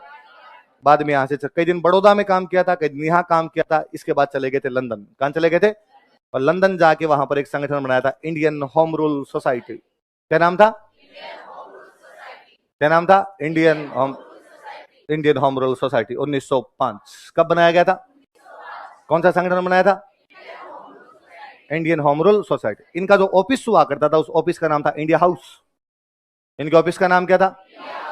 इंडिया से जो कोई आए उसके लिए हॉस्टल हम फैसिलिटी उपलब्ध करवाएंगे। तो इंडिया से जो भी लड़के कोई जाया करते, ये एयरपोर्ट पे तैयार खड़े रहते कार्ड लेके, PG PG hostel hostel, boys PG girls PG. हाँ, या तो ध्रुव सिंह जी देते हैं आपको कार्ड, या उधर कौन दिया करते थे? आपके श्यामजी कृष्ण वर्मा। तो श्यामजी कृष्ण वर्मा का हॉस्टल था, उस हॉस्टल का नाम क्या हुआ करता था? India house. क्या नाम था उसका? इंडिया से जो कोई लड़के जाएंगे वो इनके पास में रहेंगे। और इंडिया से इनके पास में एक लड़का गया हुआ था उन दिनों में, सावरकर। कौन गया हुआ था? पहले से कुछ बंदे और थे इनके पास में, लाला हरदयाल। कौन थे? जो बाद में अमेरिका में हम वापस पढ़ेंगे। एक बंदा हुआ करता था आपका मदनलाल धिंगड़ा। क्या नाम था? नाम में यूं फील आता है, एकदम यूं वजनदार नाम है। बोलो देखिए बंदे का नाम, मदनलाल धिंगड़ा। क्या नाम था बंदे का? लाल धिंगड़ा। क्या नाम था बंदे का? और एक थे अब्दुल्ला सुहरावर्दी। कौन थे? एक मैडम और हुआ करते थे, मैडम भिखाजी कामा। मैडम कौन सी हुआ करती थी? मैडम भिखाजी काम। बनाया आपने तो इनका एक का नाम याद रखना। बनाया किसने था ये संगठन? श्यामजी कृष्ण वर्मा। कौन सा संगठन था? Indian home rule society. क्या नाम था? इंडियन। ऑफिस का नाम क्या था? एक अखबार निकालते थे, इंडियन सोशियोलॉजिस्ट। कौन सा अखबार था? किसका अखबार? Indian sociologist, Shyamji Krishna Verma. या आपने कह दो इंडिया हाउस वालों का, या आपका तो इंडियन होम रूल सोसाइटी वालों का। दो बंदों के नाम पक्के पक्के याद रखना आपने, एक तो सावरकर और एक मदनलाल धिंगड़ा। कौन कौन दो बंदे बताओ? अच्छा, इंडियन होम रूल सोसाइटी कब बनी है? 1905। कब बनी थी? 1905। 1905 में इंडियन होम रूल सोसाइटी बनी। 1906, 1907। 1907 जब आया तो कहा 1857 की क्रांति के 50 साल पूरे हो रहे हैं। 57 की क्रांति कितने साल पूरे हो रहे हैं? और हम इसकी गोल्डन जुबली मनाएंगे। क्या मनाएंगे? ये दिमाग लगाने वाला आदमी था वीर दामोदर सावरकर, या विनायक दामोदर सावरकर। पहली बार किसी आदमी ने कहा था कि 1857 की क्रांति हमारे भारत का पहला स्वतंत्रता संग्राम था, तो उस व्यक्ति का नाम क्या था? वीर सावरकर। या पूरा नाम हम किस नाम से जानते हैं उनको? विनायक दामोदर सावरकर। किस नाम से जानते हैं? विनायक दामोदर सावरकर। तो कहा कि 57 की क्रांति की क्या मनाई जाएगी? Golden jubilee. 50 साल हो रहे। 1857 से 1907 में कितने साल हो रहे थे? 50। तो 50 साल हो रहे हैं, इसलिए हम क्या मनाएंगे? इसकी गोल्डन जुबली। और जो बुक लिखी गई सावरकर के द्वारा, उसका नाम था the Indian War of independence. क्या नाम था बुक का? और इसी बुक में इस आदमी ने पहली बार कहा था कि हम 57 की क्रांति की जो गोल्डन जुबली मना रहे हैं, ये 57 की क्रांति हमारे भारत का पहला स्वतंत्रता संग्राम था। भारत का क्या था? कहते मतलब इतनी यूं वो क्रांतिकारी बुक थी कि अंग्रेजों ने रोक लगा दी थी इस पे, हाथों हाथ ही रोक लगा दी थी कि ये बुक बिक नहीं सकती। लेकिन उसके बावजूद ये बुक अलग अलग नाम से चेंज होके और भारत में आया करती थी, और भारत के अंदर ही बुक बिका करती थी। भारत में इस बुक को 2 बार पब्लिश किया गया था। बाद में 2 बार इस बुक को जो पब्लिश करने वाले बंदे थे, पहली बार इस बुक को जिन्होंने बांटा था उनका नाम है सरदार भगत सिंह। क्या नाम है? दूसरी बार इस बुक को बांटने वाले जो आदमी थे वो थे सुभाष चंद्र बोस। कौन थे? भगत सिंह और सुभाष चंद्र बोस किसकी बुक बांट रहे थे? वीर। किसकी बुक बांट रहे थे? वीर सावरकर की बुक कौन बांट रहा था? भगत सिंह और चंद्रशेखर, सॉरी, भगत सिंह और सुभाष चंद्र बोस। किसकी बुक बांट रहे थे? बुक का नाम क्या है? The Indian War of India. किसकी बुक है? भारत में कौन कौन पब्लिश कर रहा था? एक बार भगत सिंह और दोबारा। तब मुझे लगता है कि हिस्ट्री से अनभिज्ञ लोग, जिनको हिस्ट्री का क ख ग नहीं पता होता, वो भगत सिंह जिंदाबाद के साथ सावरकर को गालियां कैसे निकाल सकते हैं? वही भगत सिंह और वही सुभाष चंद्र बोस जो थे, वो सावरकर की उस बुक को भारत में पब्लिश कर रहे थे। कुछ तो होगा उस बुक के अंदर कि अंग्रेज रोक लगा रहे हैं। हमारे भारत के 2 सबसे भारत माता के महान सपूत भगत सिंह और सुभाष चंद्र बोस भारत में ऐसे व्यक्ति है जिनके बारे में हम कोई नेगेटिव बात नहीं सुनते। बाकी हर किसी आदमी के बारे में पॉजिटिव नेगेटिव बातें और उनके बारे में कोई भी नेगेटिव बात नहीं। उन्होंने यदि किसी की बुक पब्लिश की थी तो वो बुक कौन सी थी आपके? The Indian War of independence. किसकी बुक थी? एक पर्चा प्रकाशित किया था वहां पे जिसका नाम था ग्रेव वार्निंग। क्या नाम था? ये भी सावरकर का है। ये भी किसका है? तो सावरकर की बुक का तो नाम क्या है? इंडिपेंडेंस। और एक पर्चा प्रकाशित किया उसका नाम क्या? धिंगड़ा। धिंगड़ा में जोश ज्यादा था। धिंगड़ा ने कहा भारत वालों को मरना नहीं आता, भारत वालों को, और देश की आजादी तब तक नहीं मिलेगी जब तक देश के लिए हम मरेंगे नहीं। और भारत वालों को मरना सिखाने के लिए जरूरी है कि कोई ना कोई पहले आगे मरे। जब तक कोई बलिदान नहीं देगा तब तक बाकी लोगों में बलिदान की प्रवृत्ति नहीं है। तो मैं शुरू करता हूं इसको। और उन दिनों में जो भारत सचिव हुआ करता था, अंग्रेजों की सरकार में जो एक मिनिस्टर हुआ करता उसको बोलते थे भारत सचिव। क्या बोलते थे? और उस भारत सचिव का जो पॉलिटिकल एडवाइजर था उसका नाम था कर्जन वाइली। क्या नाम था? कर्जन वाइली कौन हुआ करता था? भारत सचिव का राजनीतिक सलाहकार। कौन था भारत सचिव का पॉलिटिकल एडवाइजर जो हुआ करता उसका नाम क्या था? कर्जन। मदन लाल धिंगड़ा गए, उन्होंने कर्जन वाली को गोली मार दी। किसको गोली मार दी थी? धिंगड़ा को पकड़ा गया। धिंगड़ा को पकड़ के धिंगड़ा को पूछा, धिंगड़ा कहां से आए तुम? तो उनका इंडियन होम रूल सोसाइटी। कहाँ है ये तुम्हारे? ये हमारा पीजी रहा इंडिया हाउस। क्यों मारा इसको? जरूरी था, दो चार धमाके करने जरूरी है इसलिए मार दिया। अरे कौन है तुम्हारा दिमाग कौन लगाता है? तो उनका विनायक दामोदर सावरकर। तो जाओ इंडियन होम रूल सोसाइटी के ऑफिस जाओ। तब तक बाकी सारे तो गायब हो गए थे, सावरकर गिरफ्तार कर लिए गए। कौन गिरफ्तार कर लिए गए थे? सावरकर वहां से गिरफ्तार कर लिए जाते हैं। सावरकर को पकड़ा और सावरकर को पकड़ कर, नाम क्या है? विनायक दामोदर सावरकर। यार इस आदमी का नाम सुना सुना सा लगता है, कौन है? पता चला है यार पुराने रिकॉर्ड में भी इसका तो नाम है। कहा? सब इंडिया में नासिक में एक केस चल रहा है और उस केस में इसको काले पानी की सजा है। तो पकड़ो इसको, इंडिया भेजो। कहां पर भेजा जाए? पानी वाले जहाज से इंडिया भेज रहे थे, पेरिस के पास में पानी वाला जहाज हुआ करता था। सावरकर ने उनको कहा कि तो जहां ये रहा बंदा, वो खिड़की तोड़ के समुद्र में कूद गया उधर। और वहां से पेरिस में, वहां पर उनको लगा कि मैं पेरिस के दूतावास में वहां पर शरण ले लूंगा, लेकिन वहां से वापस पकड़ लिए गए थे। याद रखना कि 2013 या 16 की आरपीसी का क्वेश्चन है कि भारत का एक कौन सा स्वतंत्रता सेनानी समुद्र के अंदर कूद गया था? कौन थे? वीर। यहाँ लाए, दो मुकदमे चल रहे थे उनपे। एक तो कर्जन वाइली वाला मुकदमा चल रहा था, एक जैक्सन वाला। यहाँ जज ने पकड़ा और जज ने पकड़ेगा इसको 2 बार काले पानी की सजा। क्या दी जाए इसको? 2 बार आजीवन कारावास। ऐसे इंग्लैंड में, अमेरिका में से कारावास होता है। अमेरिका में आप कभी सुनना वो लिखेंगे कि इस आदमी को 1000 साल की सजा। तो आपने लेता 1000 साल की सजा कैसे हो सकती है? उनका कहने का मतलब होता है कि अपराध इतना जघन्य है कि 1000 साल भी यदि आदमी जिंदा रहे तो इसको बाहर निकलना नहीं देना। तो वो जघन्यता बताता उसकी है। तो उम्र तो जितनी होगी उतनी होगी आदमी की, उसमें मर जाएगा। और उनका कहने का मतलब है कि इतना जिंदा रहे तब तक तो इसको बाहर निकलने नहीं देने। तो सावरकर के लिए क्या कहा गया कि आपको 2 बार किसकी सजा दी जाए? काले पानी की सजा दी जाए। तो सावरकर 2 मुकदमों में आ गए थे। एक तो नासिक वाले मुकदमे में आ गए थे, एक कौन से में आ गए थे? कर्जन। तो कर्जन वाली को मारने वाला बंदा कौन था? मदन लाल धिंगड़ा। तो इंडियन होम रूल सोसाइटी याद रहेगी। तो इंडियन होम रूल सोसाइटी बनाई किसने थी? श्यामजी कृष्ण वर्मा। कब बनाई थी? 1905। कहां पे बनाई? आपके लंदन। उनके ऑफिस को क्या बोलते थे? India house. उनके अखबार को क्या बोलते थे? Indian sociologist. क्या बोलते थे? Indian sociologist. इंडियन सोशियोलॉजिस्ट कहा करते थे। और उन्होंने किसको जाके मार दिया था? आपके कर्जन वाइली। कौन मार देता है? धिंगड़ा को तो फांसी हो गई। सावरकर को गिरफ्तार करके कहां भेज दिया गया था? भारत। भारत में उनको क्या भेज दिया गया था? कालापन।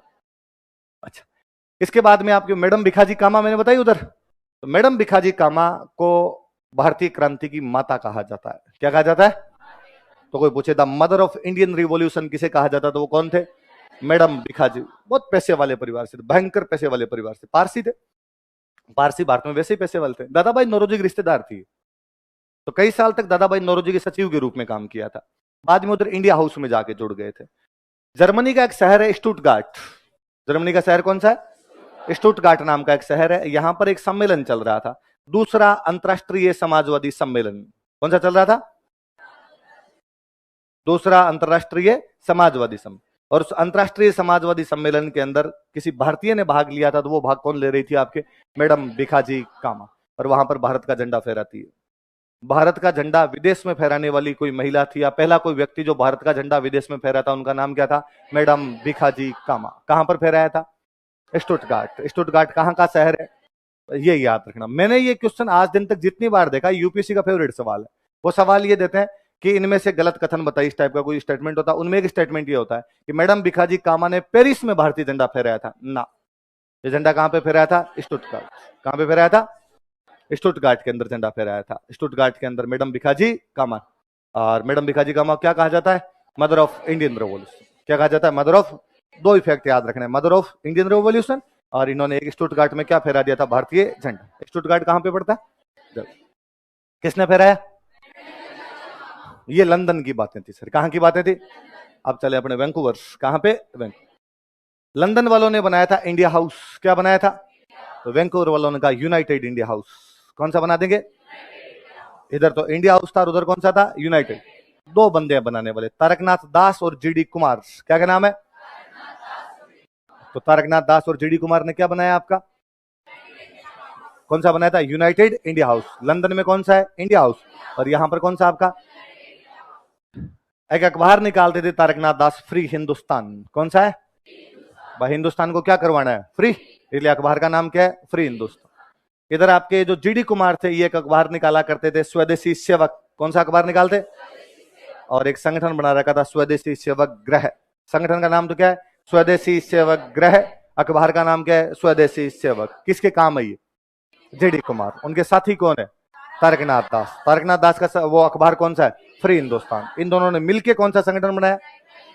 जीडी कुमार ने अकेले ने कौन सा संगठन बनाया?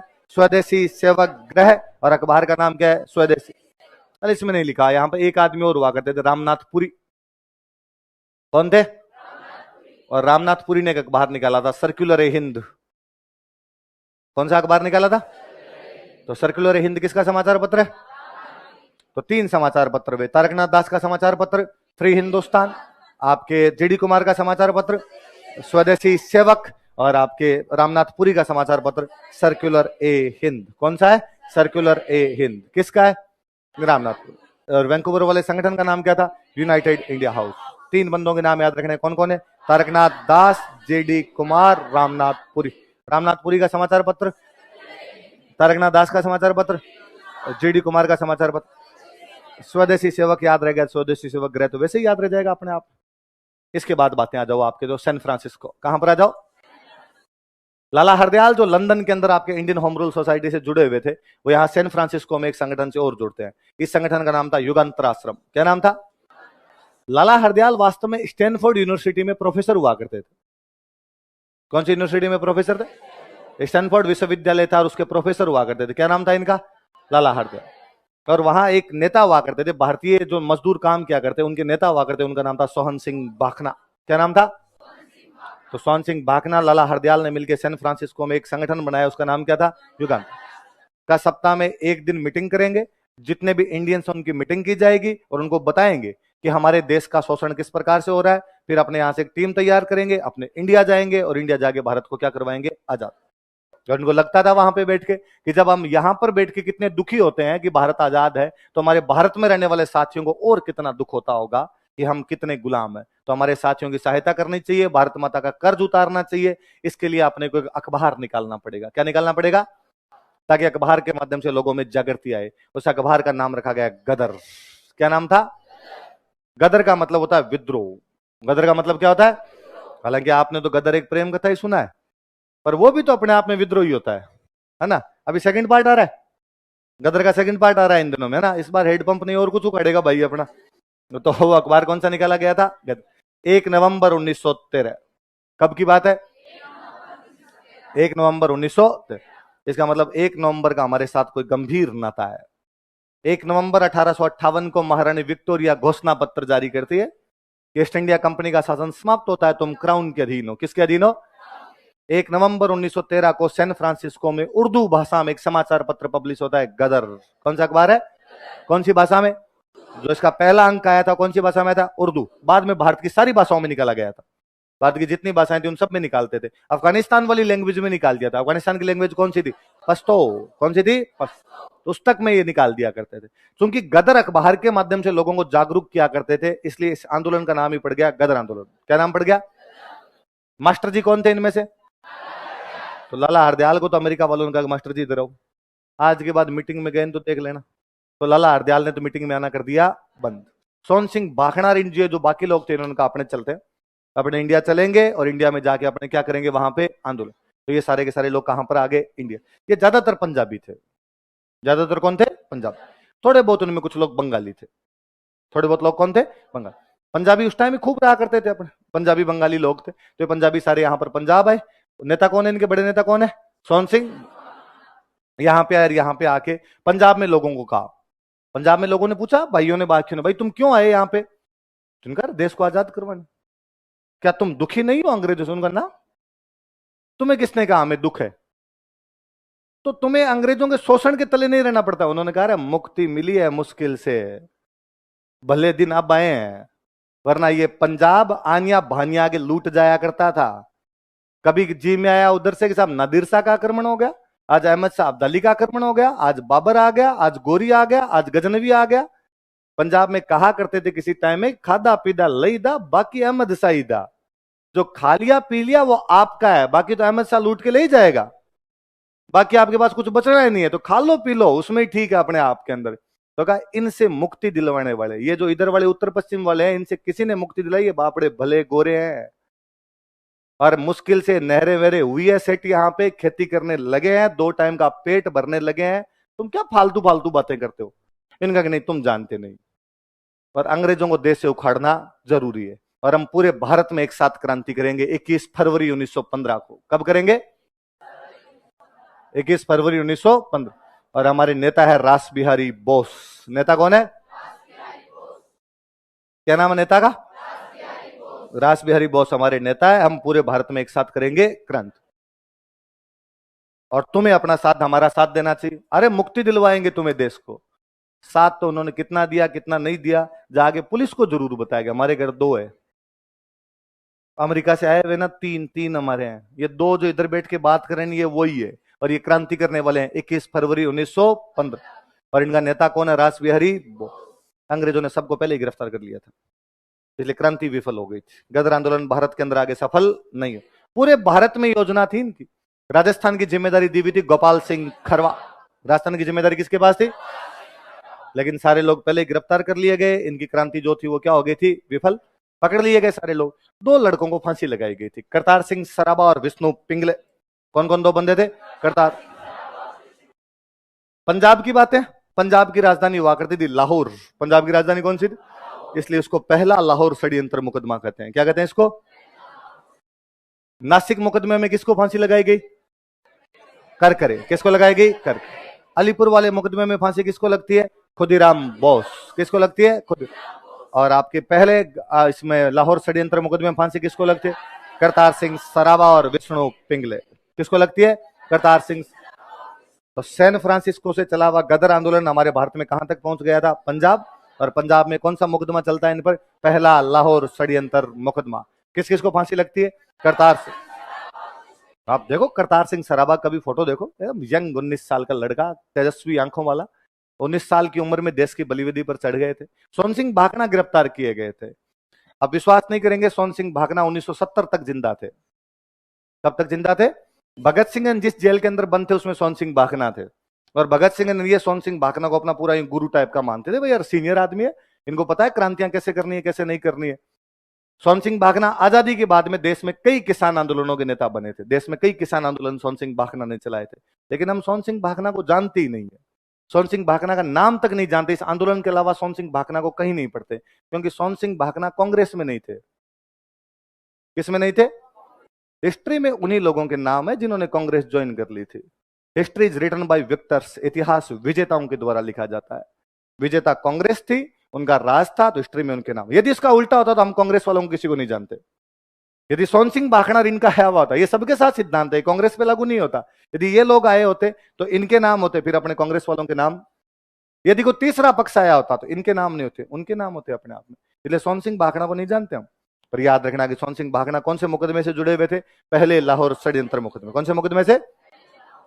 एक और हुआ करते थे इसमें, भाई परमानंद। कौन हुआ करते थे? भाई परमानंद। और भाई परमानंद को काले पानी की सजा हुई थी। पहले भाई परमानंद को भी फांसी दी गई थी, लेकिन बाद में इनकी फांसी की सजा को चेंज कर दिया गया था। और फांसी की सजा को चेंज करके किसमें बदल दिया गया था? कालापन। किसमें बदल दिया गया था? काला। तो किस किस को फांसी लगाई गई? करतार सिंह सराबा और विष्णु पिंगले। और किसको काले पानी की सजा दी गई? भाई परमानंद। बड़े नेता कौन थे इनके? सोहन सिंह भाखड़ा। और कौन से आश्रम की स्थापना की थी? युगांतर। कहां पर की थी? San Francisco. अखबार का नाम क्या था? गदर। कौन सी भाषा में छपता था? उर्दू, लेकिन बाद में सारी भाषाओं में छपने लगे। ये हो गया आपका, और आपके सैन फ्रांसिस्को। तीन हो गए, लंदन हो गया, वैंकूवर हो गया, और आपका सैन फ्रांसिस्को। अब कौन सा आ गया आपका? अफगान। फर्स्ट वर्ल्ड वॉर शुरू हो चुका था 1914 में। फर्स्ट वर्ल्ड वॉर शुरू हो जाता है। फर्स्ट वर्ल्ड वॉर में जर्मनी और ब्रिटेन एक दूसरे के खिलाफ लड़ रहे थे। कौन कौन एक दूसरे के खिलाफ लड़ रहे थे? जर्मनी और ब्रिटेन, ये एक दूसरे के खिलाफ लड़ रहे थे। हमें लगा कि यार जर्मनी जब इंग्लैंड के खिलाफ है तो क्यों ना अपने जर्मनी से सहयोग मांगा जाए और जर्मनी के सहयोग से अपने भारत को क्या करवाया जाए? आजाद। ऐसा सपने देखने वाले जो बंदे थे उनका नाम था राजा महेंद्र प्रताप। क्या नाम था? और राजा महेंद्र प्रताप यहां से अफगानिस्तान जाते हैं। अफगानिस्तान जाके जर्मनी वालों से बातचीत करते हैं कि जर्मनी वालों आप हमारा सहयोग करो, हम देश को आजाद करवाना चाहते हैं। जर्मनी वालों ने कहा कि पूरा सहयोग। राजा महेंद्र प्रताप तुम संघर्ष करो, हम तुम्हारे। राजा महेंद्र प्रताप अफगानिस्तान में अंतरिम सरकार बना लेते हैं। क्या बना लेते हैं? का भारत की सरकार ये है, भारत की सरकार मैं चला रहा हूं, बस अब कब्जा करेंगे इंडिया पे जाके, और कब्जा करके इंडिया के अंदर हम सरकार की स्थापना कर देंगे। अंग्रेजों की सरकार को क्या कर देंगे? समाप्त। जर्मनी ने कहा कि इस सरकार को हमारा पूरा समर्थन है। अंतरिम सरकार कहां बनाई गई थी अपने? कहां पे? चुनाव से पहले की जो भी कोई गवर्नमेंट होती है इंटरिम गवर्नमेंट होती है, तो इंटरिम गवर्नमेंट कहां बनाई गई हमारी? अफगानिस्तान। किसने बनाई थी? राजा महेंद्र। नाम याद रखना, बड़ा यूं इन दिनों के अंदर वो चर्चाओं के अंदर था। यूपी में चुनाव होने वाले हैं, इसलिए सारी पार्टियां चाहती है कि राजा महेंद्र प्रताप के नाम को भुनाया जाए, क्योंकि राजा महेंद्र प्रताप बाद में हमारे मथुरा से एमपी बनते थे। क्या बनते थे? मथुरा से एमपी बना करते थे, तो थोड़ा नाम ध्यान रखना है इनका। राजा महेंद्र प्रताप ने बाद में अपने वृंदावन में एक कॉलेज बनाया था। कॉलेज का नाम था प्रेम महाविद्यालय। क्या नाम था?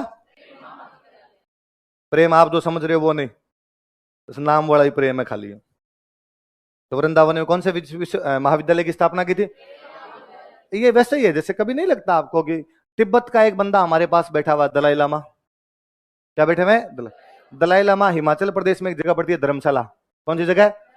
वहां पर तिब्बत वाले हर साल अपनी सरकार बनाते हैं, हर 5 साल में अपनी सरकार बनाते हैं, और कहते हैं तिब्बत की सरकार ये है, आज नहीं तो कल तिब्बत पर हम कब्जा करेंगे, कब्जा करेंगे तब जाके शासन संभाल लेंगे। पर कब्जा हो नहीं पा रहा तो शासन संभाल नहीं पा रहे। वैसे वैसे हमारे लोगों ने अफगानिस्तान में गवर्नमेंट बनाई थी। कहां पर गवर्नमेंट बनाई थी? अफगानिस्तान में गवर्नमेंट किसने बनाई थी? राजा महेंद्र। याद रखिएगा बात, किसके सहयोग से? जर्मनी। किसके सहयोग से? अच्छा, दो बंदे थे, एक बंदे का नाम है मौलवी उबैदुल्लाह सिंधी। क्या नाम है? एक बंदे का नाम है महमूद हसन। दो बंदे बोलो देखिए कौन कौन है? मौलवी उबैदुल्लाह सिंधी, और दूसरे बंदे का नाम क्या है? महमूद।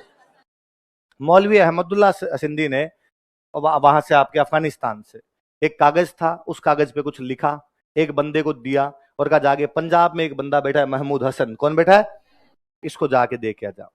एक कागज पे कुछ लिखा, किसने लिखा? मौलवी उबैदुल्लाह सिंधी।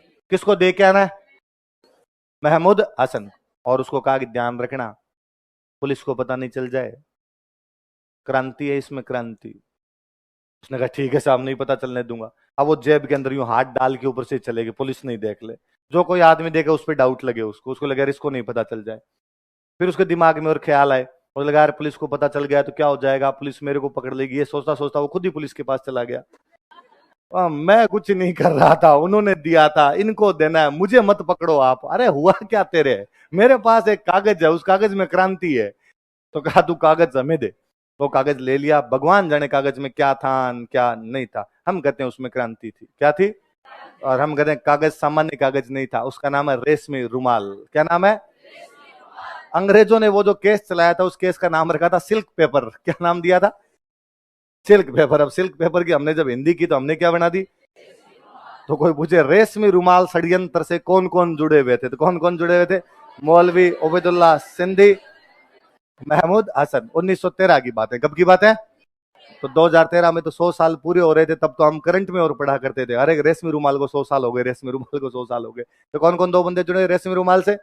मौलवी उबैदुल्लाह सिंधी। और यदि वो कागज पुलिस के साथ नहीं जाता तो भारत आजाद कब हो सकता था? 1900। क्योंकि उस कागज में क्या थी? कागज नॉर्मल कागज नहीं था, रेशमी था। कैसा था हमारा? रेस। कौन कौन दो बंदे हैं? मौलवी उबैदुल्लाह सिंधी और महमूद। ये सारी गतिविधियां कहां चला रहे हैं वो लोग? अफगानिस्तान। कहां पे? अफगानिस्तान। तो अफगानिस्तान में एक तो अंतरिम सरकार बन रही है, वो तो कौन बना रहे हैं? राजा महेंद्र प्रताप। एक रेशमी रुमाल में षड्यंत्र रचा जा रहा है, वो कौन कौन रच रहा है? उबैदुल्लाह सिंधी और महमूद हसन। ये पहला चरण समाप्त होता आपका। पहला चरण 3 जगह इंडिया में। वापस फटाफट बोलो देखिए, पहले चरण में कहां कहां आपके? महाराष्ट्र में, बंगाल में और पंजाब। महाराष्ट्र में सबसे पहले कौन आपका? वासुदेव बलवंत फड़के। कौन सा केंद्र? बॉम्बे। कौन सी जनजाति? रामोसी। उद्देश्य क्या? हिंदू राज्य की स्थापना। पकड़ लिया गया तो आगे किसने बढ़ाया? दौलता राव। चापेकर बंधुओं के नाम बताओ? दामोदर और बालकृष्ण। प्लेग अधिकारियों को मारते हैं? रेंड और आयरेस्ट। कौन से अखबार में पढ़ के केस? तिलक को 18 महीने की और चापेकर बंधुओं को फांसी। विनायक दामोदर सावरकर ने क्या बनाया आपका? मित्र मेला। कब बनाया? 1899। नाम चेंज कब किया गया? 1904। क्या किया गया? अभिनव। उसका जो लोगो था वो क्या था? विजय स्तंभ। क्या था? विजय स्तंभ। और ये जो इसके संगठन के बंदे थे अनंत लक्ष्मण करकरे, जाके किसको मार देते हैं? जैक्सन। कहाँ का जज था? नासिक। उसको तो क्या दे दी गई? फांसी। और सावरकर को क्या हुआ? कालापन। उसके बाद आपके बंगाल में एक संगठन था अनुशीलन समिति। इसका एक बंदा पेरिस गया था, हेमचंद्र कानून को, और वहां से बम बनाना सीख गया। किससे? कहां पे फैक्ट्री लगाई? माणिक तल्ला। 2 लड़कों को भेजा गया बम बनाने के लिए फेंकने, प्रफुल्ल चाकी और खुदीराम बोस। किसको मारने के लिए गए थे? किंग्सफोर्ड। गलती से कौन मर गई? कैनेडी महिला है। पुलिस से बचने के लिए सुसाइड कौन कर लेता है? प्रफुल्ल चाकी। और फांसी किसको लगा दी गई? कहां पे छापा मारा गया? माणिक तल्ला। कितने क्रांतिकारी गिरफ्तार है? 34। इन पे कौन सा मुकदमा चला? अलीपुर षड्यंत्र मुकदमा। सरकारी गवाह कौन बन गया? नरेंद्र गोसाई। सबूतों के अभाव में कौन छोड़ दिए गए? अरविंद घोष। कहां पे चले गए? पांडिचेरी। वहां पर क्या बन गए? 2 किताबें कौन कौन सी लिखी? सावित्री और लाइफ डिवाइड।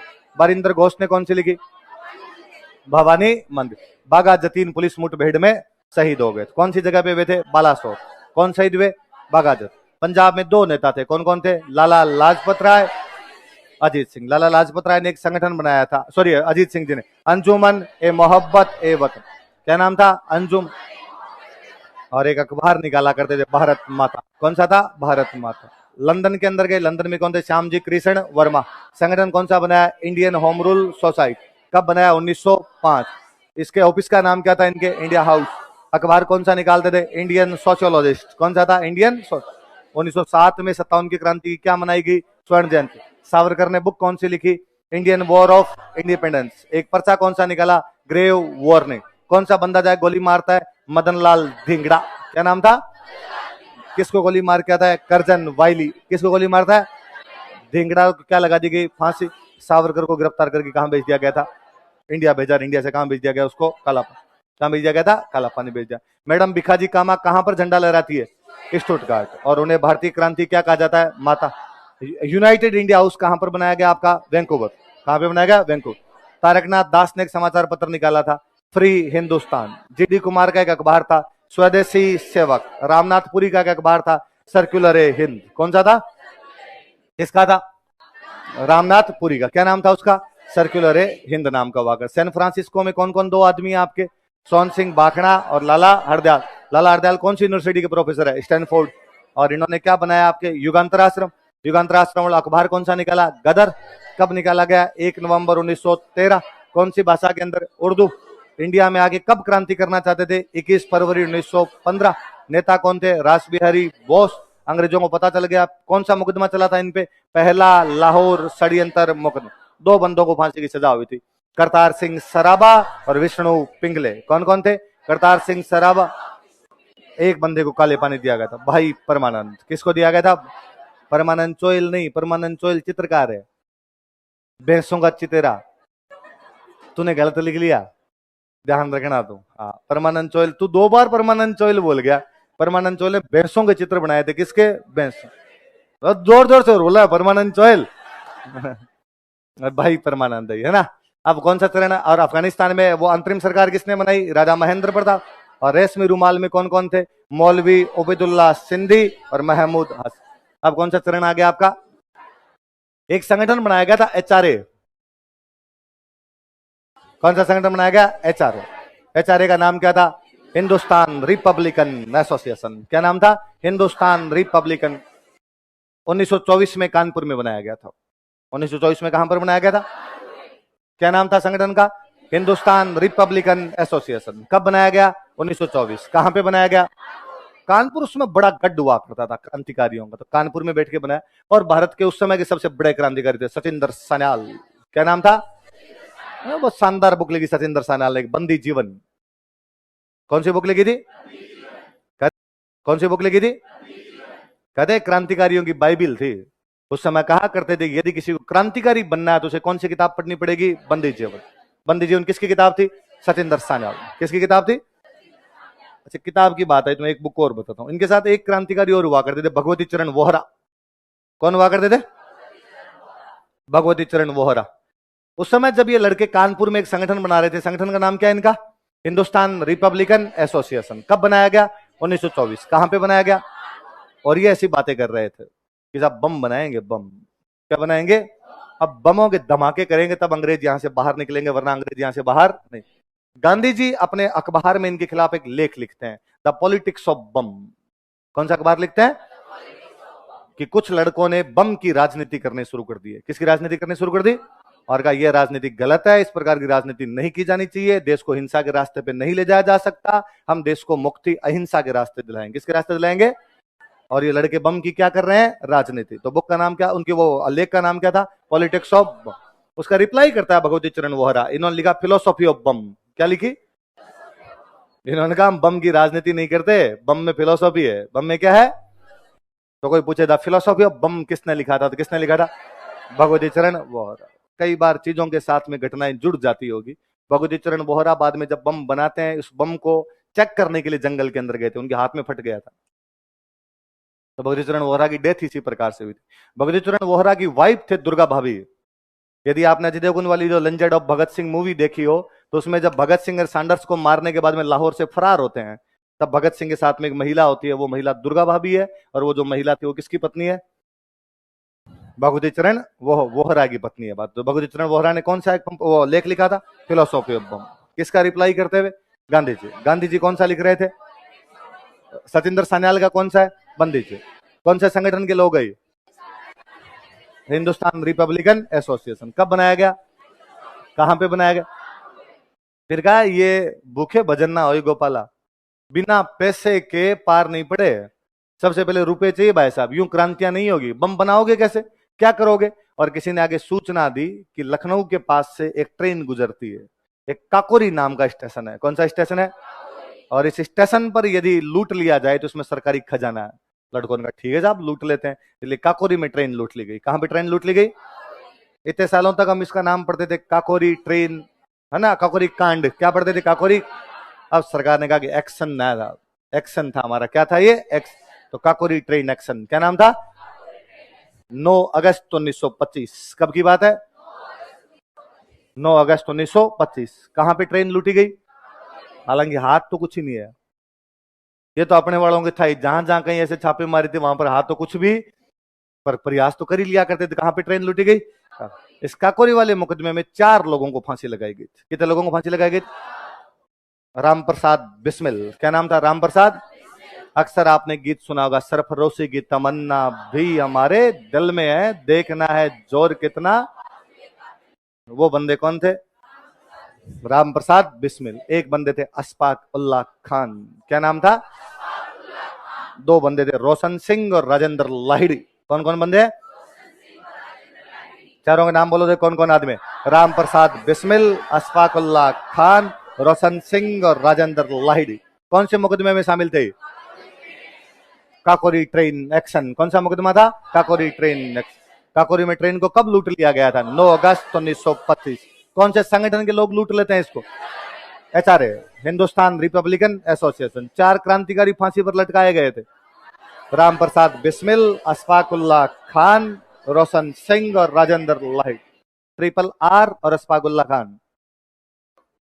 ट्रिपल आर और अशफाक उल्लाह, राम प्रसाद बिस्मिल, रोशन सिंह, राजेंद्र लाहिड़ी, अशफाक उल्लाह। याद रहेंगे? तो ट्रिपल आर कौन कौन है आपके?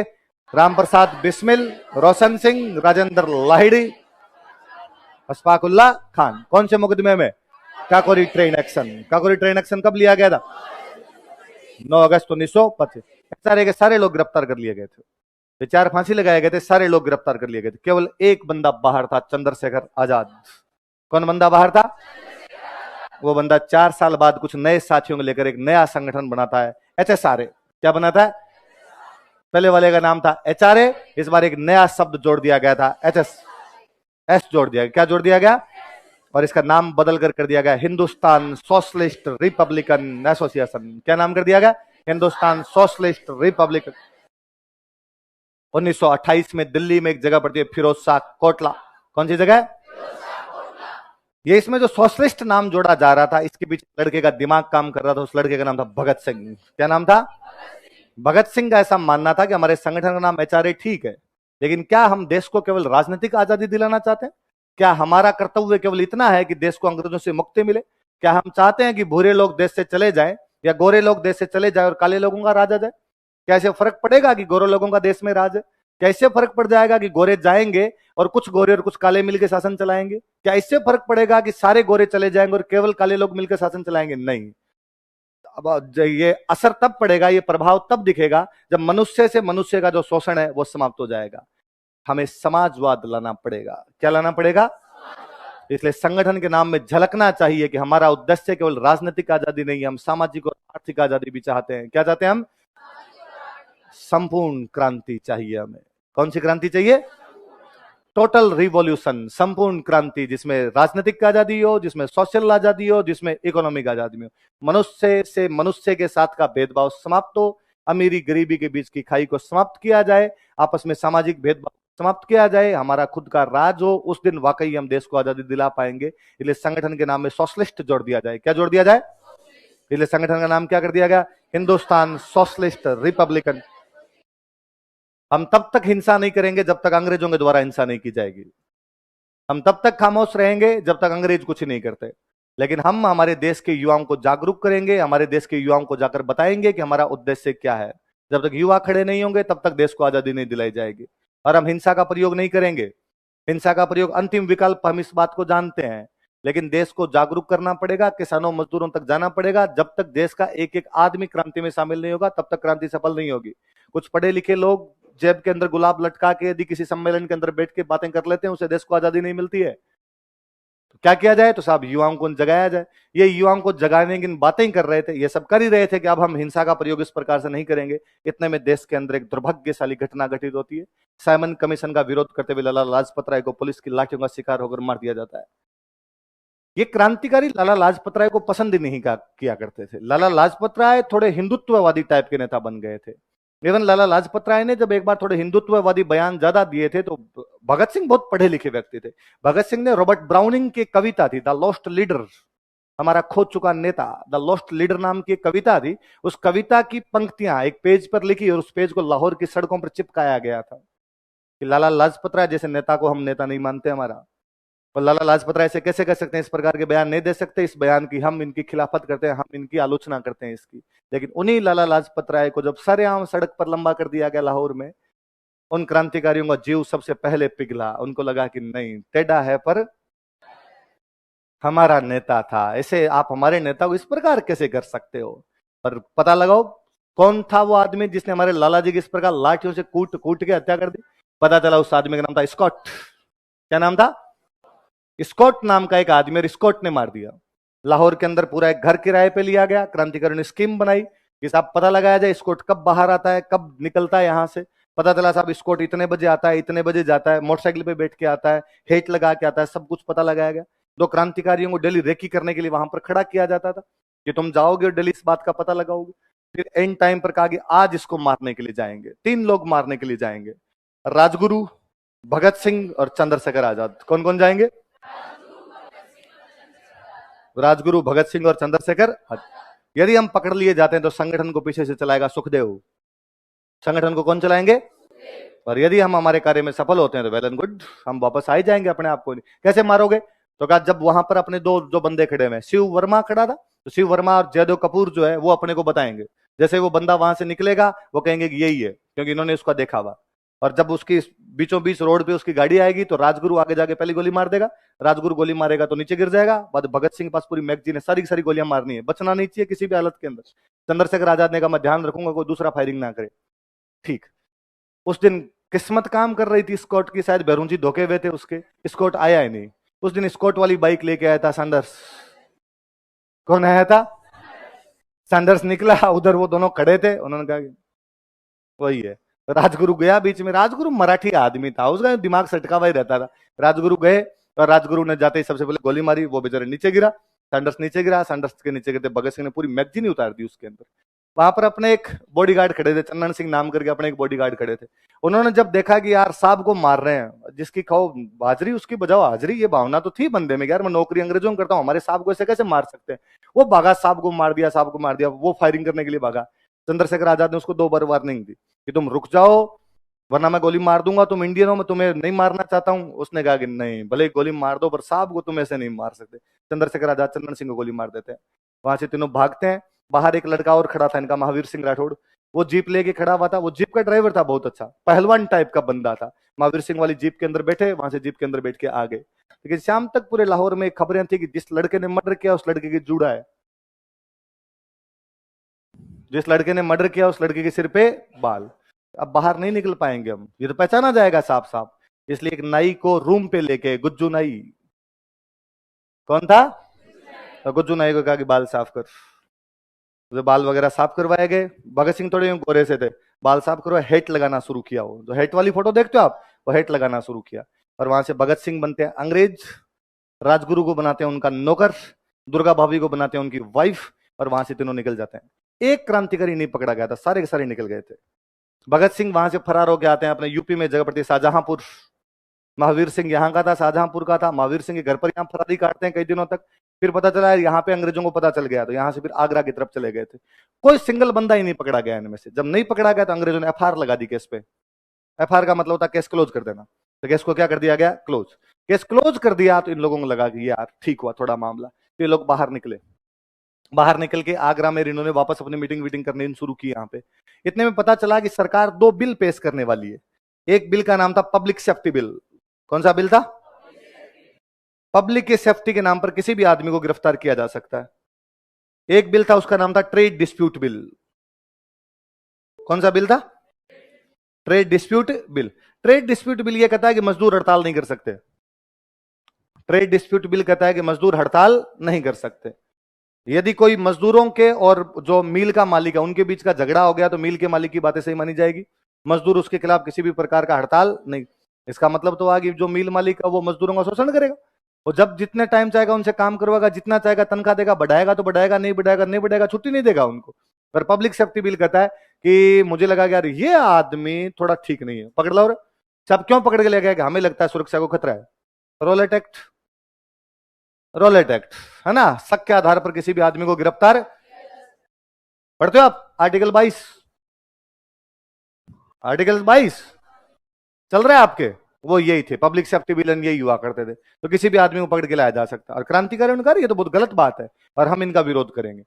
कौन कौन से 2 बिल का विरोध करेंगे हम, पब्लिक सेफ्टी बिल और ट्रेड डिस्प्यूट बिल। तो विरोध करोगे कैसे, गांधी जी के पास विरोध करने का तरीका है। गांधी जी कहते हैं आ जाओ भाई आंदोलन करते हैं, देश उमड़ आ जाता है, उमड़ के आंदोलन कर देते हैं लोग। इनके पास बड़े बड़े अखबार है, अखबारों के अंदर लेख लिखते हैं। हम करेंगे कैसे, हमारे साथ आएगा कौन, क्यों नहीं आएगा। हम कहेंगे हमारे साथ भी लोग आएंगे। जब लोग तुम्हें समझते हैं गुंडे है, इससे ज्यादा कुछ नहीं समझते हैं। और लोगों को लगता है तुम किसी भी शहर में फायरिंग करके भाग जाते हो, पुलिस जाती है साधारण बच्चों को उठा उठा के ले जाती है, तुम्हारे चक्कर के अंदर वो लोग और बदनाम हो जाते हैं। इसलिए तुम्हारे साथ लोगों को कोई सहानुभूति नहीं है। पर हम ऐसा थोड़ी चाहते हैं, हम तो चाहते हैं देश को आजादी मिलेगी। ये बात तुम चाहते हो, तुम जानते हो, देश की जनता इस बात को जानती नहीं है। तो पहले तो देश की जनता ये जाने कि तुम चाहते क्या हो। तो ये कैसे पता चले, देश की जनता जाने की पता चले कि जब हम गिरफ्तार हो, हम गिरफ्तार हो गए, पुलिस के सामने बयान दे और पुलिस को बताएं कि हम क्या चाहते हैं।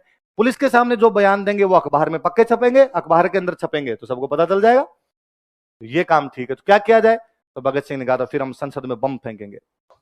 संसद में क्या फेंकेंगे, अरे कहा यार 4 दिन पहले तो बात की थी कि हिंसा नहीं करेंगे, ये सैंडर्स को मारिए, यही बहुत ज्यादा हो गया थोड़ा अपने पे। और ये बम बम फेंकने वाले नहीं, बम फेंकेंगे कितने मर जाएंगे रे संसद के अंदर, का एक भी नहीं मरेगा। बम केवल धमाका करेगा, बम केवल क्या करेगा, धमाका करेगा, उससे मरेगा नहीं कोई। और बम भी हम ऐसी जगह फेंकेंगे जहां पर कोई नहीं बैठा होगा। क्यों बम फेंके जाएं, क्योंकि फ्रांसीसी क्रांति में कहा गया था कि बहरों को सुनाने के लिए जोर से धमाके करने पड़ते हैं। बहरों को सुनाने के लिए कौन जाएगा बम फेंकने के लिए, भगत सिंह ने कहा मैं। चंद्रशेखर आजाद ने कहा नहीं, तेरे को अलावा कोई जा सकता, तू नहीं जाएगा, तू हमारा सबसे पढ़ा लिखा लड़का है, तू चला गया अंदर तो फिर मतलब ही क्या निकलेगा। भगत सिंह का तभी तो मैं जा रहा हूं कि मैं सबसे अधिक पढ़ा लिखा हूं, इसलिए मैं सबसे अधिक जानता हूं कि वहां पर बोलना क्या है। मैं बता पाऊंगा एग्जैक्टली कि हमारे संगठन का उद्देश्य क्या है, मैं बता पाऊंगा एग्जैक्टली कि हम चाहते क्या है, मैं बता पाऊंगा कि हम गुंडे नहीं है, हमारे उद्देश्य क्या है, इस बात को बताने में मैं ही सक्षम हो पाऊंगा। मेरे साथ और कौन जाएगा वो तय किया जाए। सबने कहा हम चलेंगे, कोई दिक्कत ही नहीं। सुखदेव ने कहा मैं चल लेता हूँ, नहीं सुखदेव संगठन बहुत अच्छा संभाल सकता है, इसलिए सुखदेव तुम संगठन संभालो। राजगुरु ने कहा कि मैं चल लेता हूँ, इंग्लिश आती है? राजगुरु ने कहा आती केवल मराठी है, इसके अलावा कुछ ही नहीं आता है, तो वहां जज के सामने भाषण इंग्लिश में देने पड़ेंगे, इसलिए जिसको इंग्लिश अच्छी आती है वो साथ चले। बंगाली था एक बटुकेश्वर दत्त। बंगाली कौन था? बंगालियों की इंग्लिश बहुत अच्छी हुआ करती थी। बीके साथ जाएगा, साथ में कौन जाएगा? बीके। तो भगत सिंह के साथ में बटुकेश्वर दत्त को भेजा गया। कौन कौन दो बंदे भेजे गए? भगत सिंह और, तब संसद का एक पार्ट हुआ करता था केंद्रीय विधानमंडल, एक हुआ करता था राज्य परिषद। लोकसभा को बोलते थे केंद्रीय विधानमंडल, और उसको क्या बोला करते थे? राज्य। केंद्रीय विधानमंडल के अंदर जाके वो बम फेंकते हैं। जब दो बिलों पर चर्चा चल रही थी, कौन कौन से बिलों पर चर्चा चल रही? पब्लिक सेफ्टी बिल और ट्रेड डिस्प्यूट बिल। कौन कौन जाके बम फेंक देते हैं? वो 8 अप्रैल 1929 था। कौन सा दिन था वो? 8 अप्रैल 1900। कौन कौन जाके बम फेंक रहा है? भगत सिंह और बटुकेश्वर। बम फेंका, बम फेंकने के बाद भगदड़ मची, वहां पे भगदड़ मची, ये वहीं खड़े रहे, इन्होंने वहां जोर जोर से नारे लगाए, इंकलाब जिंदाबाद, साम्राज्यवाद मुर्दाबाद, संपूर्ण क्रांति जिंदाबाद। गिरफ्तारियां दी बाकायदा, पुलिस का हाँ लो आओ गिरफ्तार करो गिरफ्तार करो। वहां पर्चे फेंके, जिन पर्चों पे लिखा हुआ था बहरों को सुनाने के लिए जोर से धमाके करने पड़ते हैं। पुलिस पकड़ के लेके गई, जज के सामने पेश किया, और जज के सामने पेश किया, जज ने पूछा कि तुम वकील रखना चाहते हो कि नहीं, हम खुद बोलेंगे, जो हमें कहना होगा हम खुद कह देंगे। तो तुमने क्यों बम फेंका? भगत सिंह का लंबा चौड़ा स्टेटमेंट है, शायद देश के इतिहास में वैसा स्टेटमेंट किसी ने जारी नहीं किया होगा। क्या शानदार बोला था उस दिन वो 23 साल का लड़का वहां पर, 23 साल भी उम्र नहीं रही होगी तब, तो वो 19-21 साल के आसपास रहा होगा। तो उसने बताया कि हमारे संगठन के उद्देश्य क्या है। अगले दिन देश के अखबारों में एक ही चर्चा थी, भगत सिंह भगत सिंह। सविनय अवज्ञा आंदोलन अपने उफान पर था। गांधी जी भारत के सबसे बड़े नेता बने हुए हैं। सविनय अवज्ञा आंदोलन शुरू करने की बातें चल रही है, शुरू नहीं हुआ, उसको शुरू करने की बातें चल रही है। गांधी जी सबसे बड़े नेता बने हुए, पर उन दिनों में यदि चर्चाओं का केंद्र पूरी तरीके से कोई बना हुआ था तो कौन बना हुआ था? भगत सिंह बने हुए थे पूरी तरीके से। अब उनकी बातें युवाओं तक डायरेक्टली पहुंच पा रही थी। पहले आपके पास यही तो था कि युवा आपसे जुड़ नहीं पा रहे हैं, क्योंकि युवाओं के पास भेजोगे कैसे? लो आप भेज देंगे हम। तो 2 लड़के कौन थे जो वहां पे गिरफ्तार हो जाते हैं? भगत। अंग्रेज तंग हो गए, अंग्रेजों को लगा इनकी बातें यदि लोगों तक पहुंची, युवा यदि इनकी तरफ आकर्षित हो गए, यदि हिंसक क्रांति की बात करने शुरू कर दी, अपने साथ दिक्कत हो जाएगी।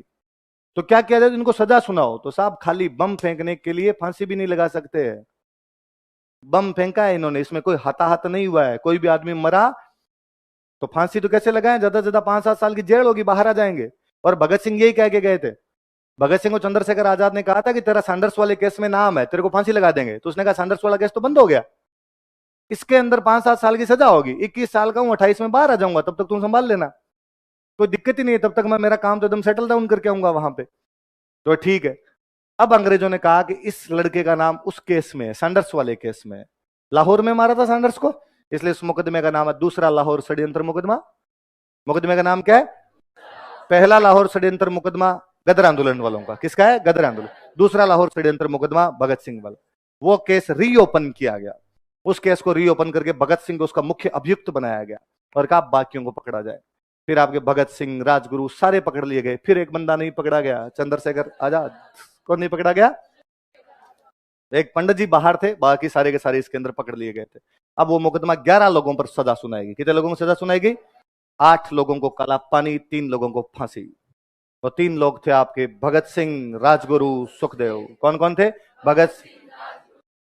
8 लोग कौन थे हम नहीं जानते। विडंबना देखिए आप देश की, कि जयदेव कपूर, ग्यारसी लाल वर्मा, उनको कोई शिव वर्मा आपके महावीर सिंह, इन लोगों के हम नाम तक नहीं जानते हैं।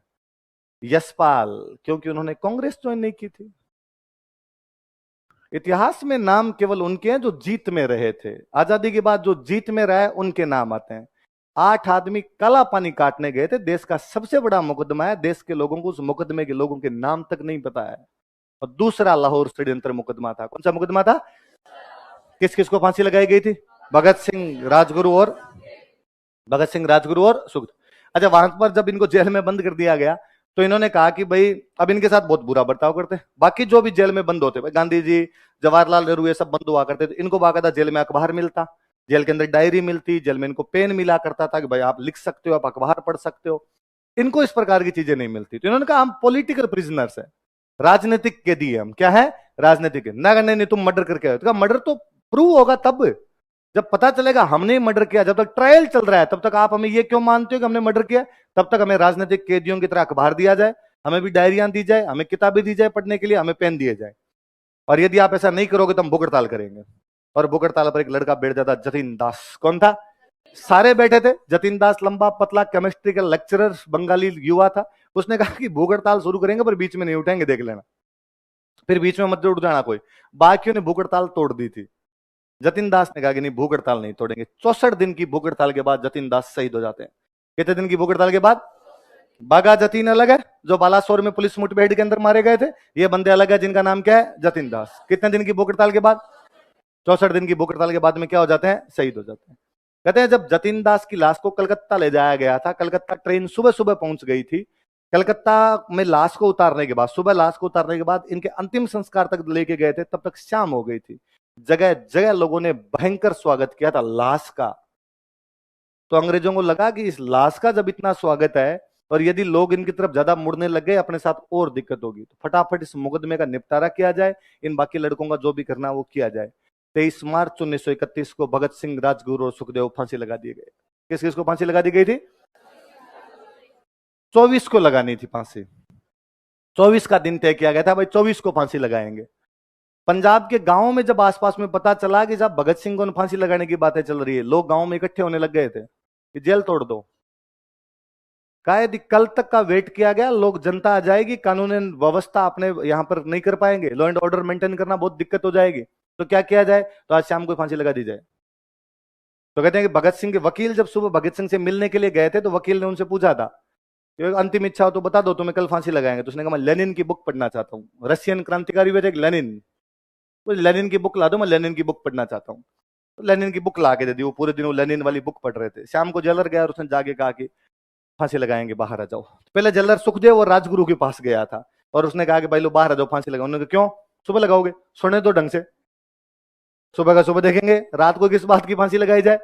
कहा नहीं नहीं अभी है। तो उन्होंने अंदर से बंद कर लिया। उन्होंने कहा नहीं आ रहे, सुबह है तो सुबह है साहब, रात रात तो जिंदा रहेंगे, सीधी सी बात। भगत सिंह के पास जेलर गया, भगत सिंह जाकर अभी फांसी लगाएंगे। तो भगत सिंह का एक चैप्टर बाकी है, तू कहीं तो पढ़ ले वरना आ जाता हूँ। तो उसने कहा नहीं नहीं अब तो टाइम हो गया। तो उसने वो किताब बंद की, किताब बंद करी, बाहर आया तो जेलर ने कहा दो बार नहीं निकल रहे। तो तू बात कर देगे। भगत सिंह चार कह रहा सुबह मरना रात को मरना एक ही तो बात है, देश के मरने के लिए मौके कब कब आते हैं अपने पास में। तो तू तैयार है कि हाँ, तो फिर बाहर आ गए। तब तक बाकी क्रांतिकारियों को इस बात का नहीं पता था कि इनको रात को फांसी लगा देंगे। बाकी क्रांतिकारी अपने अपने बैरक के अंदर बैठे हुए थे आराम से। ये तीनों जब निकलते तब ये गीत गाते हैं, मैं रंग दे बसंती चोला। ये उस दिन गा रहे थे, सरफ रोसे की तमन्ना भी हमारे दिल में। तब बाकी क्रांतिकारियों को पता चला गया तो अभी फांसी लगाएंगे। तो बाकी क्रांतिकारी, मैं यशपाल की बुक पढ़ रहा था एक दिन, उसमें यशपाल लिखते हैं कि भयंकर चिल्लाए थे बाकी वाले कि भाई हमें निकालो यहाँ से, हम देखना चाहते हैं, वहां खड़े ही कर दो ले जाके। लेकिन फिर भी बाहर किसी को निकाला ही नहीं गया। इन तीनों को वहां लेके वहां ले जाए, पूछा भाई अंतिम इच्छा हो तो बता दो।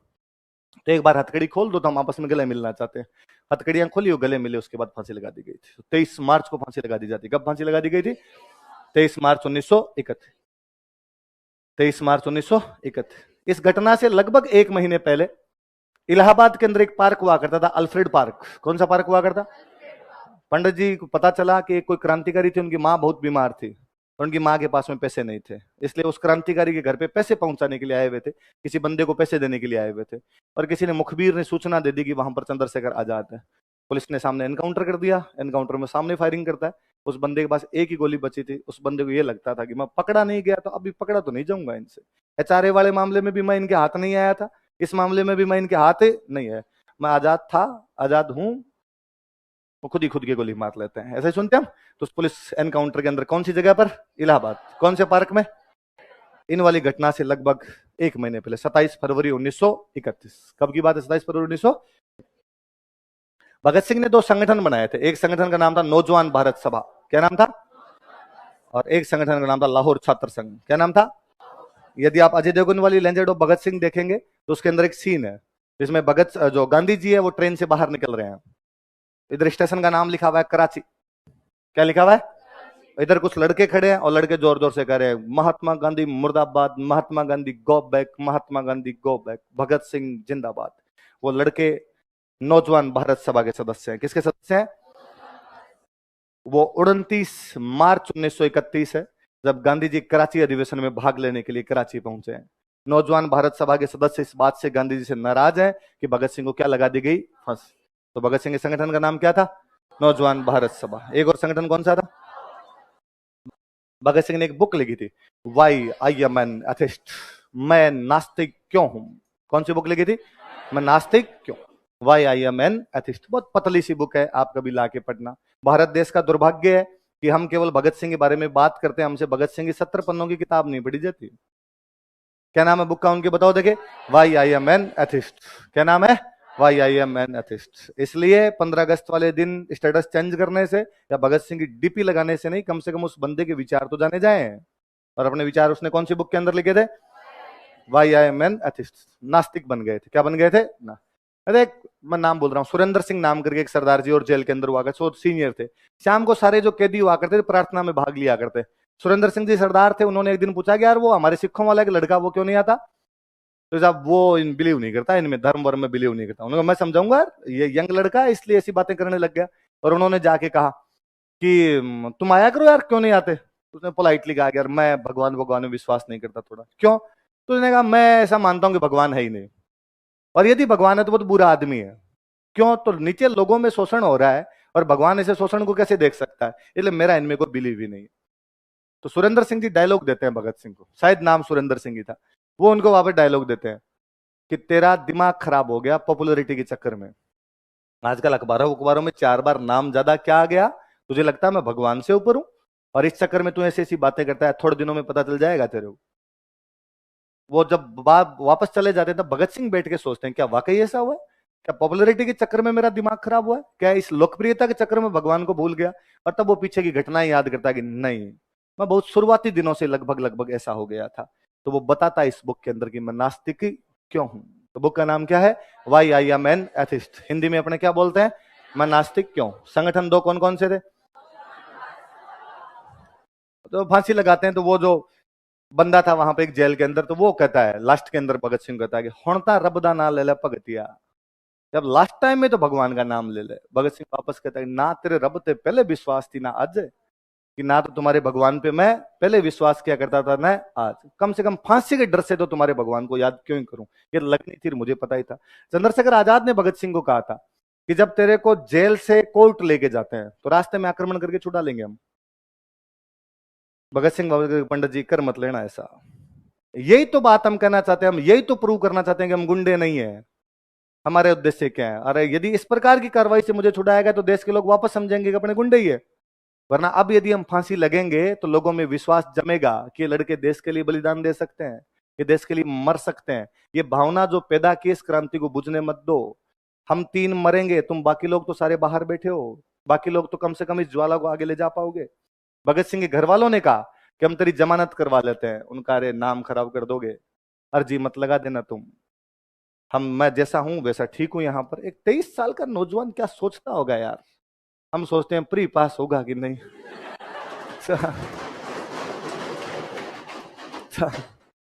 लड़ाइयां लंबी है, क्या प्री के लिए यूं मन छोटा करते रहते हो। एक नया संगठन पढ़ते हैं हम, इंडियन रिपब्लिकन आर्मी। कौन सा संगठन है, इंडियन रिपब्लिकन आर्मी, IRA। क्या नाम था, बंगाल में एक संगठन बना रहे थे, एक मार साहब थे, मास्टर सूर्य सेन। क्या नाम था, अपने स्कूल में पढ़ने वाले बच्चों के साथ, स्कूल में पढ़ने वाले बच्चों थे, उनको कहा कि मैं तुम्हें गोलियां चलाना सिखाऊंगा। क्या सिखाऊंगा, उनका कुछ ही नहीं पड़ा है रिवीजन क्लास में। देश में क्रांति तभी आएगी जब गोलियां चलानी सीखो। क्या चलानी सीखोगे, और लड़कों के नाम मुझे बड़े जोरदार लगते। पहले लड़के का नाम बड़ा जोरदार है, लोकीनाथ बाउले। क्या नाम था, लोकीनाथ बाउले, गणेश घोष और अनंत सिंह। 3 कौन कौन बंदे बताओ देखे, लोकीनाथ बाउले, गणेश घोष और अनंत। क्या क्या नाम है, लोकीनाथ बाउले। लड़कियों को राजी होना चाहिए कि इस बार गोलियां चलाने के लिए लड़कियां आ रही थी, प्रीतिलता वाडेकर और कल्पना दत्त। कौन कौन 2 लड़कियां थी।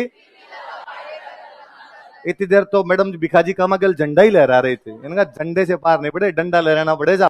और डंडा लहराने वाली लड़कियां कौन कौन थी, प्रीतिलता वाडे।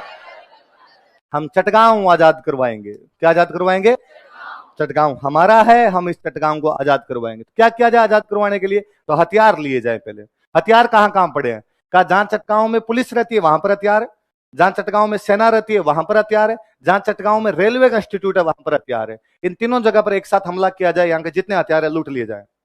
हमला कैसे करेंगे? तो हमला शाम को करेंगे, हम 8 बजे के बाद करेंगे, तब पूरे शहर की लाइट काट देंगे हम। लाइट काटने से पहले हम सारी पटरियां उखाड़ देंगे ताकि बाहर से सहायता नहीं आ पाए।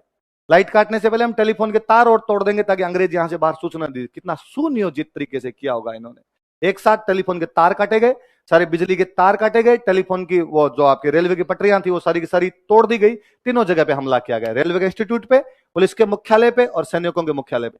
तीनों जगह से हथियार लूट लिए गए। विडंबना देखिए, दुर्भाग्य देखिए कि केवल बंदूकें बंदूकें मिली, गोलियां नहीं मिली। जब रेलवे इंस्टीट्यूट पर छापा मारने के लिए गए थे तो रेलवे इंस्टीट्यूट पे छापा मारने वाली थी प्रीतिलता वाडेकर। कौन थी? कोई पूछेगा, बंगाल की क्रांतिकारी महिला जो रेलवे इंस्टीट्यूट पर छापा मारते समय शहीद हो गई थी, उस लड़की का नाम क्या था? प्रीतिलता वाडेकर। बाकी हथियार वगैरह लेके आ जाते हैं, अंग्रेज जो मिलते हैं उनको मार पीट के चटगांव को आजाद घोषित कर देते हैं। अगले दिन चटगांव के अंदर झंडा लहराया जाता है, मास्टर सूर्य सेन चटगांव के राष्ट्रपति घोषित कर दिए गए। चटगांव का राष्ट्रपति कौन है? तो मास्टर। शहीद कौन हो गई थी लड़की? प्रीतिलता वाडेकर। किस पे छापा मारते समय? कहां पे? रेलवे इंस्टीट्यूट पर छापा मारते समय कौन शहीद हो जाती है? प्रीतिलता। फिर फाइनली पुलिस धरपकड़ करती है, पुलिस आती है, ये सामने लड़ने की कोशिश भी करते हैं, पर बिना गोलियों के आप कैसे लड़ पाते वहां पर? और मैं तो कहता हूं गोलियां भी मिल जाती तो क्या हो जाता? मुट्ठी भर सैनिक साम्राज्यवादी सत्ता का मुकाबला नहीं कर सकते।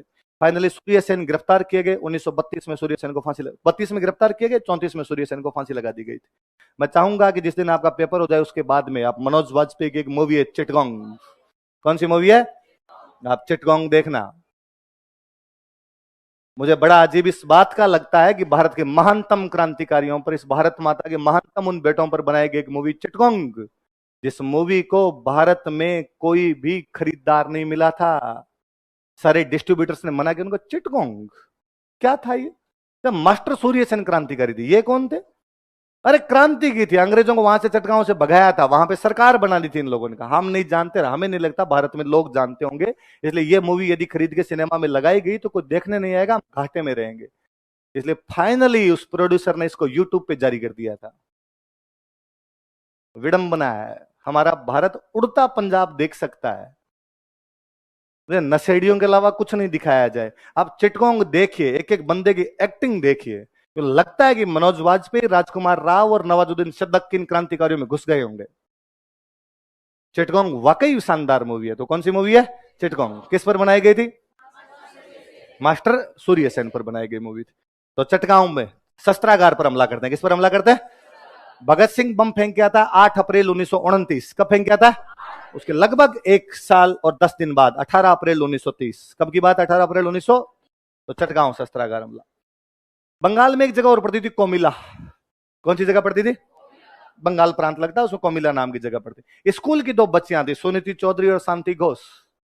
9th 10th में पढ़ने वाली 2 बच्चियां थी, नाम क्या था उनका? सुनीति चौधरी और शांति। छोटी छोटी सी क्यूट क्यूट सी बच्चियां, 2-2 चोटियां बनाए हुए। एक दिन जिला कलेक्टर के घर पे चली गई। जिला कलेक्टर घर की घंटी बजाई, वाइफ बाहर आई, तो हम अंकल से मिलना चाहते हैं, कलेक्टर अंकल से मिलना चाहते हैं। उसको बच्चियां क्यूट क्यूट सी लगी हूँ। उसने कहा कि हाँ तुम खड़े हो बच्चों, मैं अभी बुला के लाती हूँ। वो अंदर गए, अपने पति को जागा, 2 बच्चियां ये तुमसे मिलना चाहती है। कलेक्टर साहब आए कि हाँ बच्चों कैसे मिल रहे? उन्होंने गोली मार दी।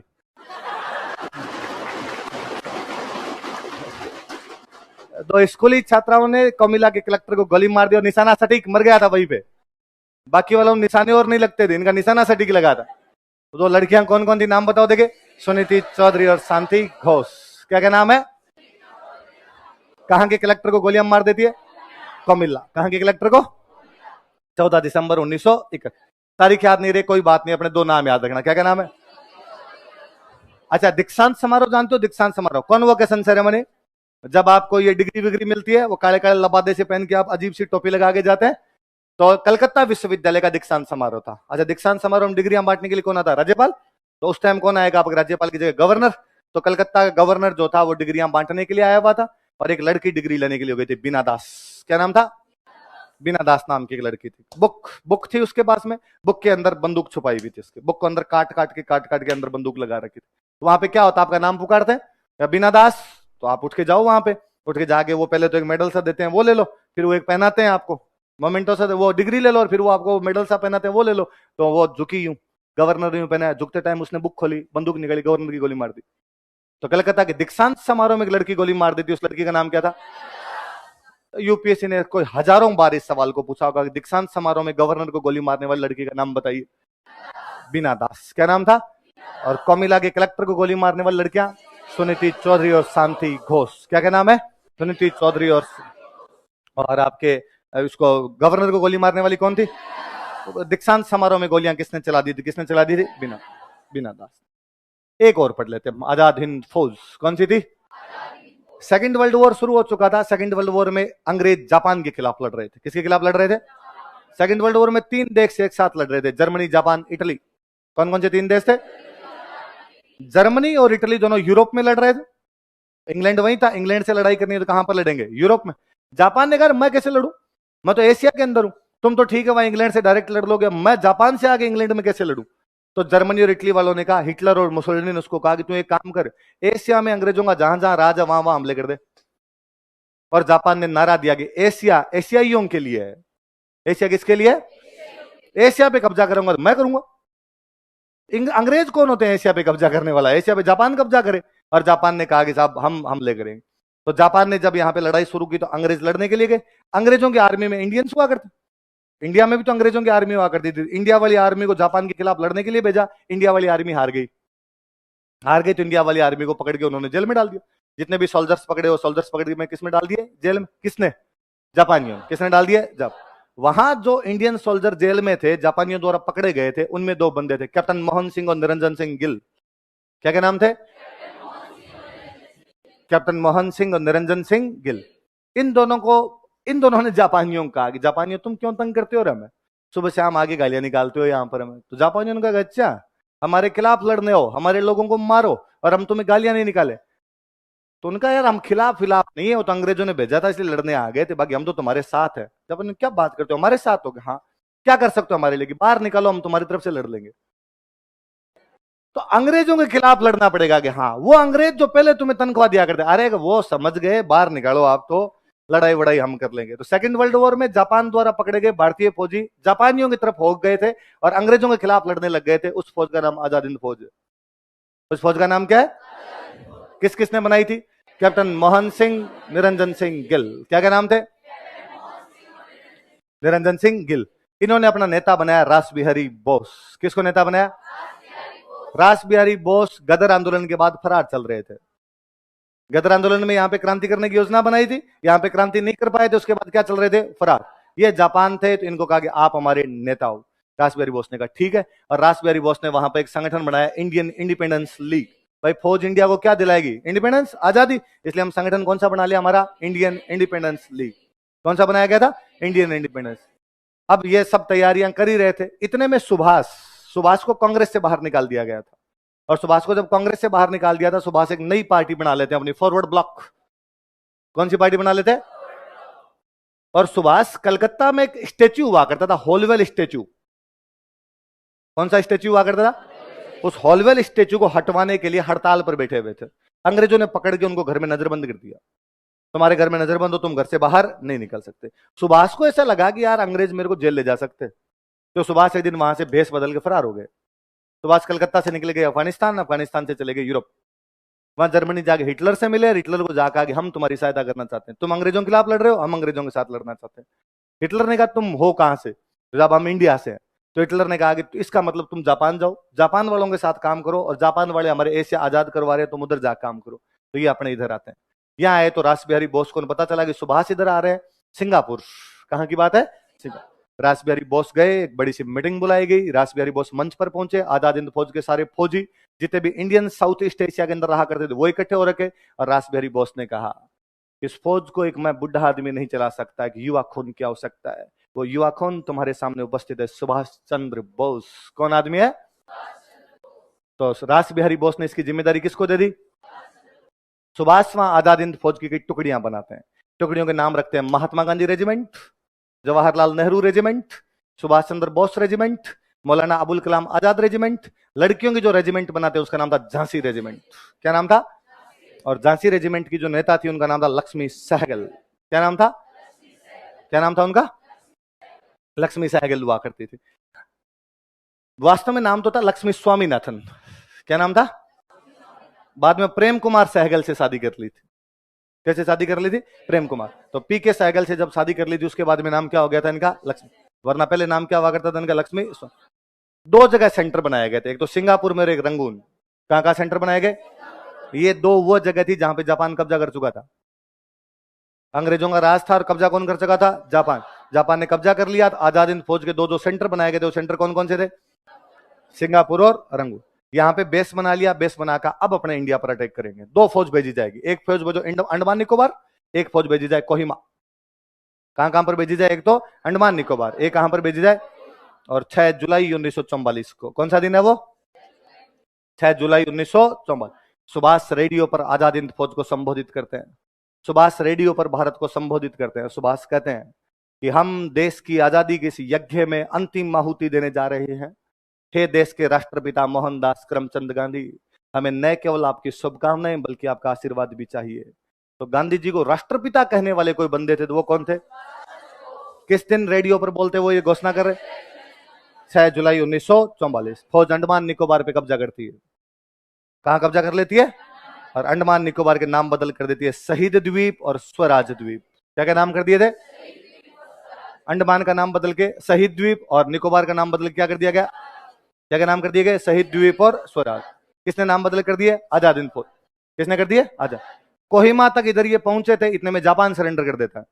6 अगस्त 1945 को हिरोशिमा पे बम डाल दिया गया। 9 अगस्त 1945 को नागासाकी पे बम डाल दिया गया। जापान ने सरेंडर किया। हम किसके पीछे कूद रहे थे? टोगड़ियो खुंटा पान कूदे। गाय का जो बछड़ा होता है टोगड़िया, तो खुंटा मजबूत होता है, तो वो रस्सी को लेके कभी इधर जाता है कभी इधर जाता है, लगता है तुड़वा देगा अभी इसको। यदि आप उसको खोल दो तो कहीं नहीं जाता, चुपचाप साइड में जा खड़ा हो जाए। तो टोकड़िया तो खुंटे को चेक कर रहा था कि भाई कितना मजबूत है कितना नहीं है। तो हम तो किसके पीछे थे? जापान ने सरेंडर किया तो आजाद हिंद फौज गए, अपने आप में सरेंडर हो गया। सुभाष सहायता लेने के लिए जा रहे थे रसिया। कहां जा रहे थे? ताइवान के अंदर विमान दुर्घटना के अंदर सुभाष की मृत्यु हो जाती है।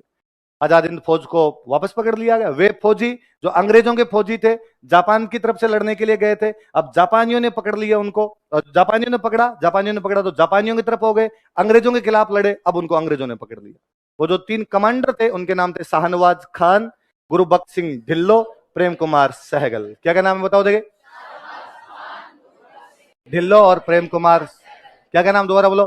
शाहनवाज खान, गुरुबख्श सिंह। इन्हीं प्रेम कुमार सहगल से शादी की थी लक्ष्मी स्वामीनाथन। किसने शादी की थी? लक्ष्मी स्वामीनाथन डोकरी 2013 तक जिंदा थे। कब तक जिंदा थे? 2000। हम और आप उनमें से किसी कोई नहीं जानते लक्ष्मी स्वामीनाथन को, क्योंकि कांग्रेस ज्वाइन नहीं की थी। क्या ज्वाइन नहीं की थी? मैं और बताऊं, लक्ष्मी स्वामीनाथन ने एपीजे अब्दुल कलाम के सामने राष्ट्रपति का चुनाव लड़ा था। एपीजे अब्दुल कलाम के सामने जो राष्ट्रपति का चुनाव लड़ रही थी वो महिला कौन थी? कम्युनिस्टों ने बुढ़ापे में जाके दौड़ों में धूड़ डाली थी इनके, और बीजेपी कांग्रेस ने खड़ा किया था कलाम साहब को। कम्युनिस्ट मरे जो, उन्होंने कहा कि मैडम आप खड़े हो जाओ। बुढ़ापे में जाके महिला को ये दुर्दशा और देखनी पड़ी। कोई 2-4% वोट मिले, सारे के सारे वोट कलाम साहब को मिल गए ना। आप देश के क्रांतिकारी की ऐसी बेइज्जती तो मत करवाते रहे कम से कम लास्ट में जाके। पर लक्ष्मी स्वामीनाथन खड़ा किया था। उन्होंने शादी किससे की थी? तो 3 बंदे कौन कौन है बताओ देखे? शाहनवाज खान, गुरुबख्श सिंह। ये शाहनवाज खान शाहरुख खान के नाना जी है। शाहरुख आर्यन खान के पापा।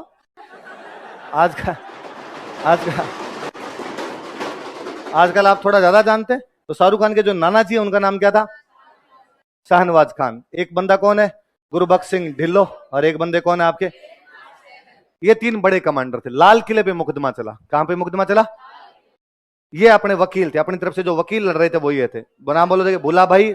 इनका नाम पक्का पक्का याद रखना। मुझे याद है 12th के बाद एनडीए का एग्जाम दिया तो उसमें क्वेश्चन था, भूला भाई देसाई ने कौन सी फौज के और जो वो नेता थे उनका नेतृत्व किया था, वकील का नेतृत्व किया था आजाद हिंद फौज। वकील, मुख्य वकील कौन थे? नेहरू जी ने कहा मैं भी सेल्फी लूंगा, पहले दिन तो मैं भी जाऊंगा। और कैलाशनाथ काटजू एक अपने सुप्रीम कोर्ट में एक मूर्ख से जज हुआ करते थे, मार्कंडे काटजू, है ना, जिन्होंने एक बार कहा था कि भारत में 99% लोग मूर्ख है। तो कहा कि सर स्टेटमेंट तो सही है आपका, क्या आपको देख के लगता भी है कि इतने तो होंगे। भाई जब सुप्रीम कोर्ट का जज ऐसा हो सकता है तो स्थितियां। कैलाशनाथ काटजू के दादाजी है। एक बंदा था तेज बहादुर सप्रू। कौन बंदा है? बड़े बड़े वकीलों ने मुकदमा लड़ा, और मुकदमा लड़ा कि साहब हम हमारे आजाद हिंद फौजियों के साथियों को कुछ भी नहीं होना, और सजा सुनाई गई। अंग्रेजों ने कहा तीनों को फांसी। तीनों क्या लगाई जाए? इतने बड़े बड़े वकीलों ने मुकदमा लड़ा तो फांसी तो लगे कम से कम। तो इन दिनों को क्या लगी थी? तो मुझे कभी नहीं समझ में आता। और बड़े मुकिलों ने भयंकर मुकदमा लड़ा, फिर तुमने लगवाई फांसी। वो तो लास्ट में अंग्रेजों का गवर्नर जनरल था, वेबल। कौन था?